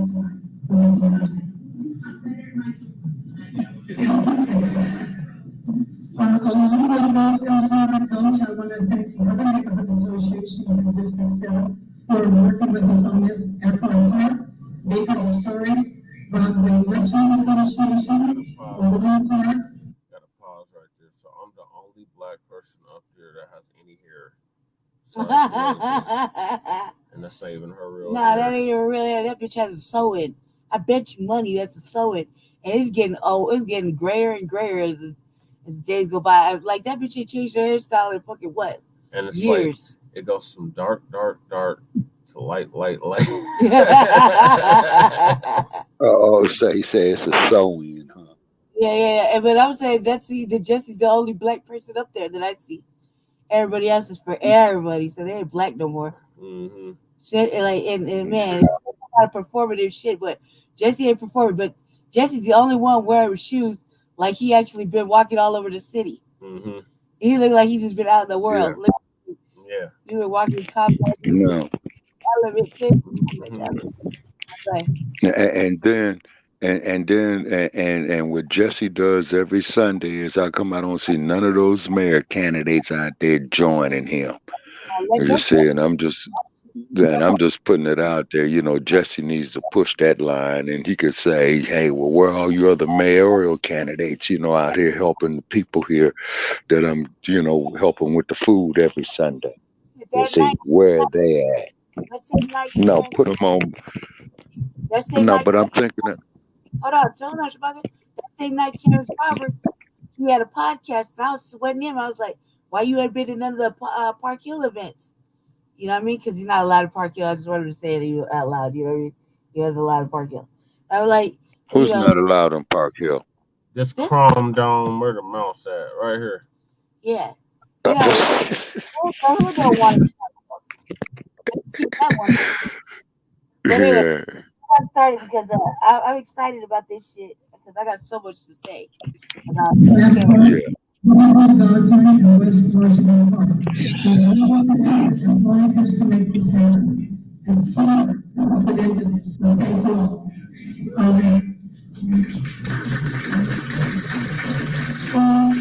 Everybody going back here in council. We're back here on the 8th with the candidates for District 7. So I'd like to come back at 6:30 on February 8th and meet the candidates for District 7. We want to respect the standard of the school. We're supposed to be out of here at 8:45, so help us leave the building on time. And some of you guys, gals, that feel like you can put the chairs back on the rack, that would be great. Please open those other change, and make yourselves comfortable there. That's very different there. Our moderator tonight is James Media. So the dude asking us the questions, he ran for mayor in law. Yeah. 11 to Hancocc. Mm-hmm. He ran for mayor here in 11. Okay. Let me tell you this whole building, and Jesse didn't have no signs. Well, he does have signs, but he didn't put none on because he got there whatever he got there. Mm-hmm. But carry on, Jesse, because we didn't know. I didn't know it was 139. We still got like 6 topics.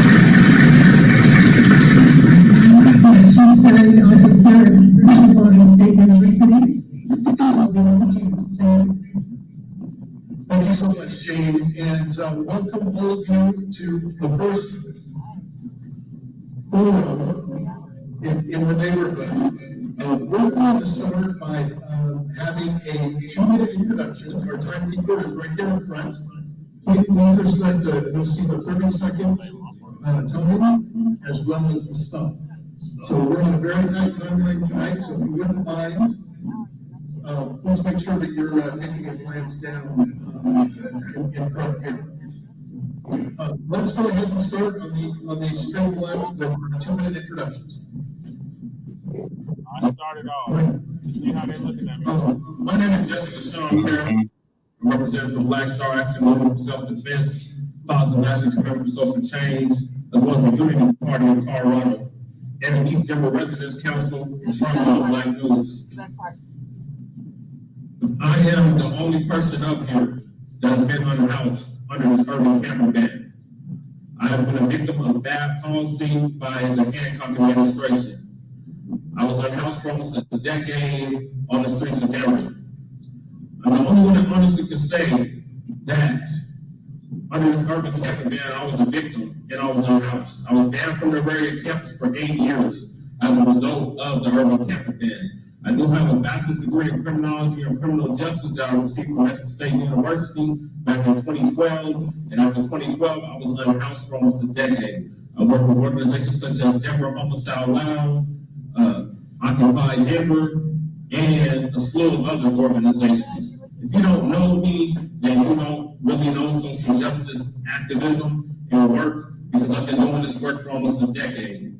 Now, my plan for Denver is I want a Denver that people such as myself, Black people, are no longer neglected and maligned neglected by policies in the city. We need to be the priority. That has never happened in the history of politics. I'm the only Black first candidate up here. My priorities are Black first, but I'm not Black only.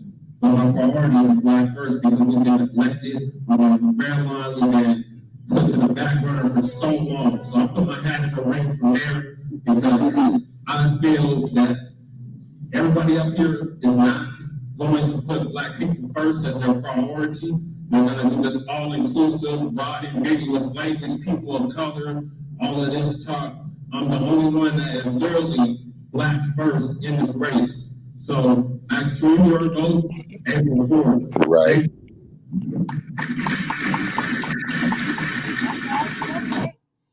You know, Brandy up in the audience there, he's going to be like, that's right, tell him.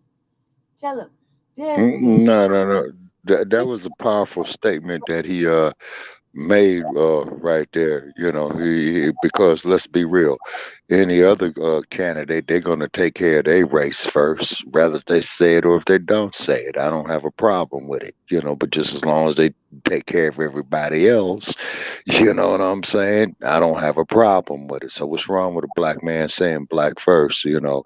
And although he would be the mayor of Denver, I'm quite sure that after he takes care of Black folks' business first, so we can get the foot up off of our neck economically, socially, historically, psychologically, you know what I'm saying? I'm quite sure Mr. Parrish will not have no problem dealing with the rest of the citizens of Denver with their needs, but you got to take care of Black first, period.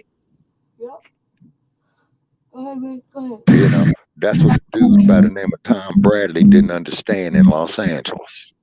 Yeah, so this is supposed to be the front runner in the race. Yeah. Okay. Because frankly, I share a vision with you, a vision of our city where employees who work in our city can afford to live here, where families can afford to buy a home, where our kids get a great education, where economic opportunity is accessible to all of us. That to me is the promise of Denver. My family had many challenges growing up. My father, I lost to violent crime. My mother received government assistance to put food on our table and keep a roof over our head. My husband struggled with addiction our entire life together. Right there, I was like, tomato. You see that one Terrence Road? I knocked this sign over accidentally on my way going down the stairs. You knocked her son over accidentally. Accidentally. Yeah, Man, I was over there climbing on his podcast like, you old raggedy ass bitch. I thought he was. They made it look like it was a real interview. I didn't realize he had him and his prostitutes there. I'm like, man, this motherfucker acting like a real pimp. He always got the same 3 O's. None of them is his bitch. Yeah. The same O's. I'm like, this motherfucker just cultivated his prostitution ring right there. Mm-hmm. We love Terrence. Terrence is so great. Woo, woo, woo. I mean, he could have wrote off his dad's name. Man, his daddy dead. He can't write off his dad's name. He shamed his daddy. Right. Let's keep it 100. He could have wrote off who his daddy was and blah, blah, blah. Bitch, let's just write on the fat ass motherfucker who ain't got no hair, shot and paralyzed an individual, got shot himself a couple of times, went to prison, and now wants to throw reasons. We must save the city. Let's save the city from your bitch ass. Right. You're retarded. You steal ideas. I said, what is Mr. Roberts' actual plan? Not some stolen intellectual property. What does Mr. Roberts' brain actually think? Did he answer the question? No. No, he did not. Go ahead. This is the fool that said he was a revolutionary. Yeah, motherfucker, revolutionary ass. You old mimicking ass fucking following sheep herder. I share this with you because these are the issues that I think many Denver residents are struggling with today. And I think we're not living up to our promise to those residents. Keep talking about a goddamn promise. All they do is break promises. That shit she talks on. Yeah. Like she had really been through some shit. Yeah. And I'm like, assistance. I say this, I understand. No, bitch, you don't understand. You're making more money than half the people up there. That bitch makes $500,000 a year. She was the head of the Denver Chamber of Commerce. Chamber of Commerce. And she was chief of staff for Hickenlooper. Yeah, this bitch is and makes $5 million a year. $500,000 a year. Yeah. 500,000. My bad. Okay. That's what they said. They said we're not independently wealthy. That's why they had to join the elections, the fair elections. She fund. Applied for the fair elections fund. How is that fair? How is that fucking fair? We don't have no. We're poor. Yeah. Over the poverty line. Yeah. We're the only one in the race that's at or below the poverty line. The only ones. Are you serious? Slap yourself 3 times on the tray for me because you're stupid. Me and Jesse are on assistance. Some days, for me on this end of this month, I'm looking at the end of the month like, how am I gonna eat? Thank God I stocked up because there was winter storms coming. But if I needed something right now, I couldn't get it. I'd have to wait till my shit come back in on the 5th. Are you fucking kidding? I'm not independently wealthy, and I want to see your tax dollars go and get matched. I mean, isn't that fun? No, bitch. No, it's not fair. It's not fair. No, nothing is fair about this. Go ahead. Ideas and strategies how we can address those issues. But the other thing I know is what we really need is a mayor who can actually implement those ideas and strategies. And our mayor is an executive job. The mayor oversees a $3.75 billion budget. Over 13,000 employees work for our city. The mayor oversees an airport that's the 3rd largest airport in the world. This is really a job that requires someone with executive experience. And for me, she said third largest in the world. This bitch is wild. Mm-mm. Like bass rock for real and blowjob for real. Are there large and complex organizations? Very relevant to this role is I was John Hickenlooper's chief of staff when he was mayor. In that capacity, I hope the city delivered the Democratic National Convention. I hope that. That's when Denver became for sale to the highest bidder. Mm-hmm. The DNC came. Wow. The DNC brought money. The DNC brought Democratic fucking pretty duck dancing points, and I mean the city was already and Osambo. And that's where Osambo received his nomination. Yeah, that shit was fucking stupid. Yeah. He usually gets stupid. Yeah, I got there today. Yeah, I remember where he talked that bullshit talking about change that we could believe in. Yeah. This crack baby on the end talking about what did he say? Instead of yes we can, yes we will, or some stupid shit. He says, crack baby. They're all crack babies. Straight up crack baby. His daddy was a pimp. His mama was a hoe. What does that make him? A trick. Tricks baby, yeah, definitely. A trick baby. A fucking what do you call it? An accident. Yeah, there you go. Mm-hmm. Or a mistake. A mistake. Yeah. Shit. Announced the budget in response to the Great Recession in 2009. I've also been the head of HR for the city of Denver. I know the city team and I love them. But more important than just loving them is I know the city, inside and out. And on day one, I can not only lead the hard work ahead, but I can implement the policies and strategies to restore the promise of our city. Thank you. Restore the promise of our city. Which promise are you referring to, bitch? Like this is what we do with Jesse Priestley's little debates. Look, Leslie look at dead at her. Stupid ass terrorist look at dead at her. This fat fuck over here, he wants to pull an Eric Adams. Yeah, oh nah, man. We stopped it. Another Eric Adams, huh? Jesse wasn't invited, and Jesse did his little. And I was so proud of him, as I was like, he brought Brandy back into the fold, right? As I was so proud of him. I had to find out where this was. I had to go do my due diligence. They weren't gonna have no forum without me, right? And I was like, "That's right. Oh, that's right. I know that's right. You need to make them feel every bit of uncomfortable. That right there is a Team Paris promise. You will feel very uncomfortable when we are in the motherfucking room. Period. You won't look at us. You won't give us high fives. You'll smile in our face. You'll walk past us with your head down. You know what I mean? Like, this bed witch right here, her Hashim, right? No buck.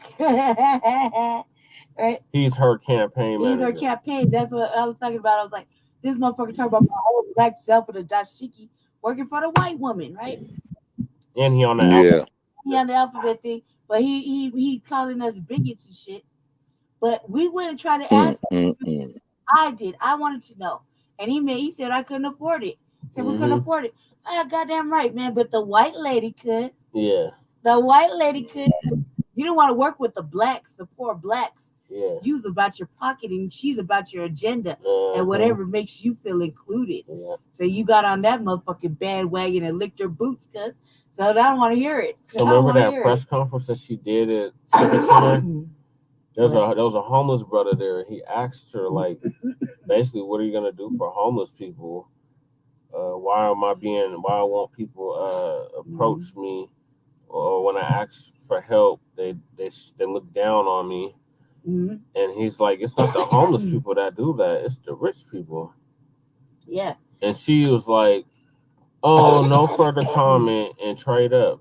Look, even her people in the downtown Denver party, she was like, she must have been feeling awfully compassionate towards their people that day, because I just spoke to her. She wouldn't act like this. She was just a few steps away from one of them. Like, don't make us take our funding back. I threw a whole fundraiser for this weird ass bitch. Mm-hmm. That's how that band made it seem. I was like, look. Oh, Feinstein. Yeah, I was like, ooh, you look over here. You threw a fundraiser for the wrong motherfucker. That's the one that was supporting Albus Brooks. Shabaka, you remember Albus Brooks? Shabaka. Yeah. Do you remember Albus Brooks? Yeah, I heard your name. Yeah. That was enlighten me. That was the coon. That was the councilman for District 9, and then the Mexican girl beat him. Okay. Kemp, but he was in the developer's pockets. Oh wow. This coon ass nigga. He wasn't even from. He kept saying he was from like L.A., but he was from outside of L.A. and like the ritzy part. And okay. He Let's played see. For CU, and then he went on to become a councilman of District 8. Okay. District 9. Okay, when you said the ritzy parts of LA where he was from, what would that be? Like Beverly Hills, West Hollywood, Woodland Hills, let me see, Encino. Yeah, something Granada like that. Hills. Yeah. Okay. He was in Orange County, as a matter of fact. Okay, that is real ritzy. That's south of LA, straight down I-5. Yeah. Yeah, he was from. That's Ronald Reagan, Richard Nixon, and dump truck country of California. The stupid ass Jersey Shore country. 9021010. Oh, that's definitely. Yeah, and believe it or not, that it really is the zip code for Beverly Hills 90210. Yeah. So I'm gonna fast forward because I don't want to hear this fluff. That's putting it mildly. It's a bunch of bullshit. But they had us draw numbers. I didn't pick a number, so they paired me with Pega, who's really the GOAT, because she's the one that's been in the city. That's what they say, cuz. She's the one that claimed that it's not claimed. She's been in city government for 30 years, 35 years, basically as long as. Yeah, that's true. So she's the one to beat, and with her, and they asked us a question about the police. All right. So I'm gonna try to find that. Jim Walsh, that bastard. He wants to end the encampments. That's the mug when I was on the live with you. That's the dude up to me talking about we just need to put them in a shelter. Oh yeah, and the immigrants got the shelter. No. He was talking about our unhoused neighbors. We just need to put them in a shelter. This is Thomas Wolfe. He ran in 2011 too. Okay.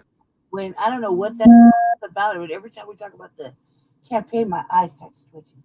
Yeah.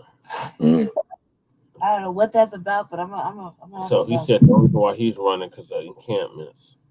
That's Lisa Calderon. Lisa Calderon is probably the only prettiest woman. That's our Kamala Harris. She's like the prettiest woman up there, and the only one shaped like a regular woman. Everybody's all bad and shit, weird, frumpy and shit. Yeah. But she's the only one that is semi-attractive to look at right now, and she's nicely shaped. I don't know why I needed to say that. She's semi-attractive, but everybody else is an ugly motherfucking fucking soul of a shoe. Right. And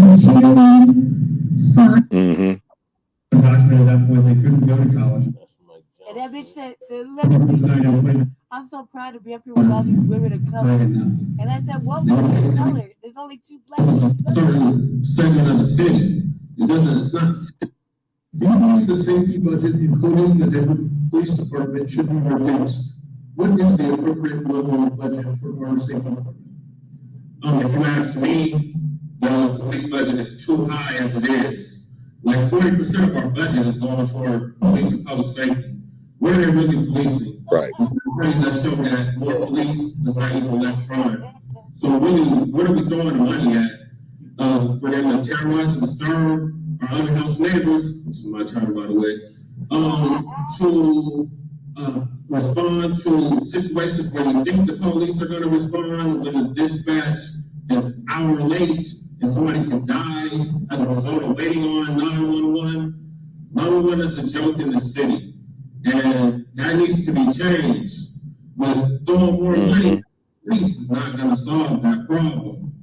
We need to redirect those funds to programs like STAR, which I was responsible for, also responsible for helping to start. Rest in peace, Janet Van Locke, who was influential in getting that off the ground. So yeah, we can start with STAR. The STAR is not Yeah, because that bitch behind me, Leslie, she tried to claim credit for STAR, talking about, I started STAR. I did this. Brother Justin too. And I was like, bitch, I was there. Right. I was there. I was in the back. I was in the back cutting up with you. Yep. I was there. Right. That is not true. Shut the fuck up, bitch. We were in the back. We were in the meeting. Jesse was over here in the board meeting, and I'm in the back. I'm in the back cutting up. I was there. This bitch is like fucking, she's out of control. Straight up. Straight up out of control, man. And that's okay. Leslie Herod. She got the best team. You said ain't nobody gonna outwork her. Outwork you. Cause you better eat your motherfucking Wheaties, you raggedy ass out of bitch. All them motherfuckers I'm gonna outwork I'm gonna outwork you. Why? I'm a motherfucking natural Aries and I don't like your punk ass. Out of all the motherfuckers up there, I look the most worked out of every last one of them bastards. Them mothers ain't got dirt on their shoes or boots. No. Straight off the motherfucking streets. Yep. They thought that you like you was homeless. And you know what? I'm not even gonna say that that's a bad thing. Let that be that, because we actually outside, like outdoor cats. These motherfuckers didn't get dirty. They let their little staff people get dirty while they sitting up there looking clean and shit. You didn't look clean, bitch. You look, you know, you're so weird, bitch. Guys, like, oh my god, bitch, trying to be crazy. And also, storing services is a certain segment of the city. It doesn't. It's not citywide. Jay, when I need to be, Daddy go win the motherfucking city, cuz. See how I look down? Yeah. Like, like you're shocked at the clap. Like top that. Yeah. At least y'all got for that. Yeah, like, and I was sitting there like, dude, I didn't go. I was at home, right? I didn't know. Jesse was over there telling me at last minute, and I was really sick. But every time we go to somewhere like that, I'm cutting up, acting a fool in the fucking thing. Like, right? That's right. Let them know.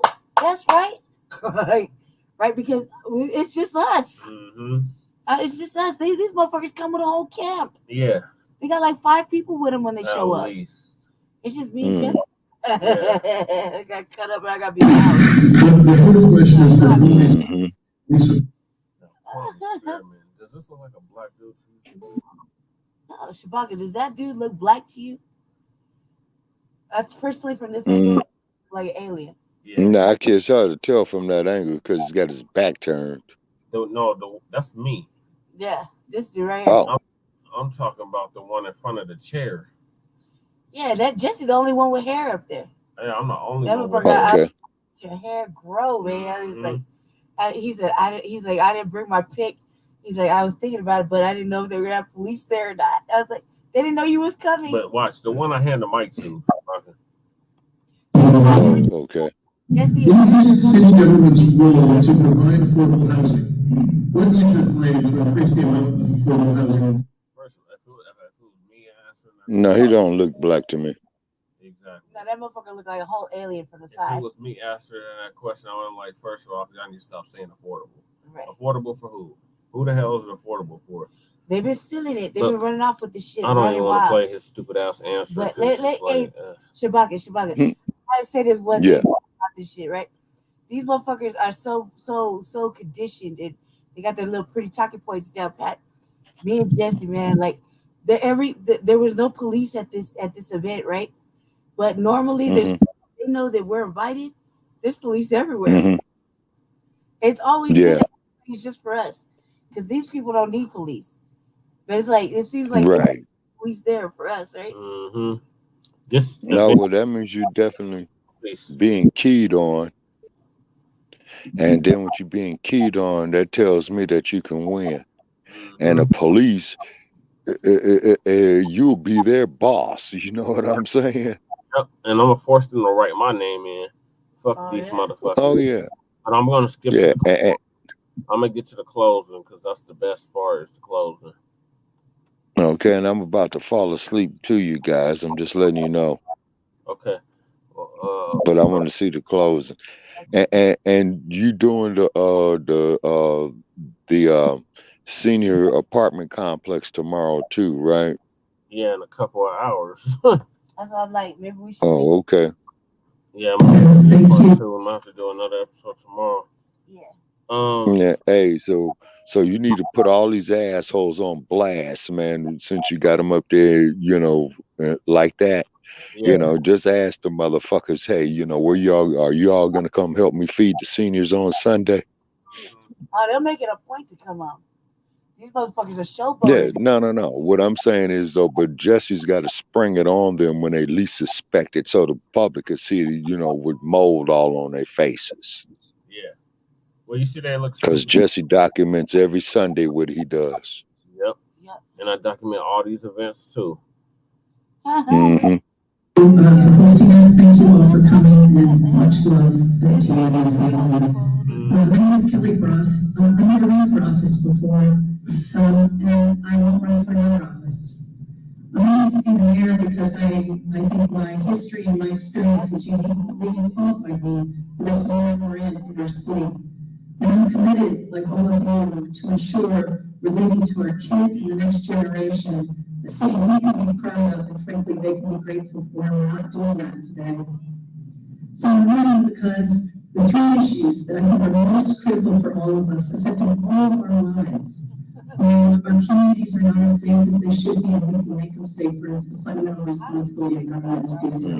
We'll house and shelter people who are unhoused in our city today, and we can create the housing that allows all of our workers to live in all homes in our city again. It will be an honor to work with you in that capacity. Again, Kelly Bruff at kellybruff.com. I'm running as a candidate. Thank you all so much.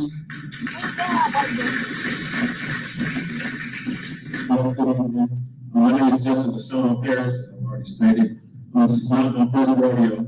I ran for city council at large in 2019, where I got almost 15,000 votes with no one. And I'm still waiting. I'm still holding Denver to the promise of we can do better. 4 years ago, Denver City Council and Denver Mayor launched an initiative against Initiative 300, which is going to give people the basic right to survive on the streets of Denver. If you don't know, you can be criminalized, arrested, ticketed, or harassed, cover yourself with a tent, a tarp, a sleeping bag, anything besides your own clothing is deemed illegal in the city and county of Denver. And under the Paris administration, I will change that. We need to repeal the urban camper ban. This inhumane ban has been in effect for the past 13 years going on. We can do better, Denver. And I'm not going to sit up here and give you all these false promises and what I'm going to do and all this and that. I'm just going to tell you, look, Denver, we have the opportunity now to actually live up to the promise of doing better. So if you're tired of being ethnically cleansed, gentrified out of your communities, vote Team Paris, JusticeDenverMayor.com, support the campaign. Thank you. Mm-hmm. Okay. Only thing I left out was being swept. But they get to get a damn picture. Yeah, them motherfuckers know better. Like, as soon as he said I'm the only one that's been unhoused, the whole energy shifted in the room. And because they've been hollering, what? And the unhoused neighbors, what the unhoused neighbors? Fuck you. You know you stole that shit. Secondly, you don't know what it's like to pretend. Right. None of you motherfuckers. If we weren't, there isn't a big snowstorm coming right now. Me and Jesse had made this motherfucking epic fucking plan. And we were gonna be on our motherfucking investigative journalism shit, because we are like we are so serious about our reputation amongst the unhoused. Right. Mm-hmm. Bad luck. Yes. Forgive the fact that I'm looking sick and I'm running That's a fever. Our family. That's our motherfucking family right there. And tomorrow's gonna be a big day, Shabaka. Tomorrow I'm gonna do the RV, and then we're gonna do part 2 of Front Line Blacc News, because Jesse does have to get up and go to work tomorrow at the food bank.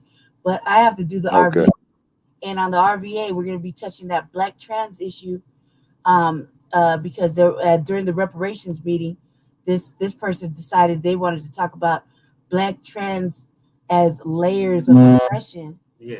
And I don't know what other kind of fucking cockamamie, fucking crack smoking baby talk that was about. But Oh hell no, that motherfucker's probably a plant. you not get to leapfrog into this too. Right. And I said that a year Yeah. ago.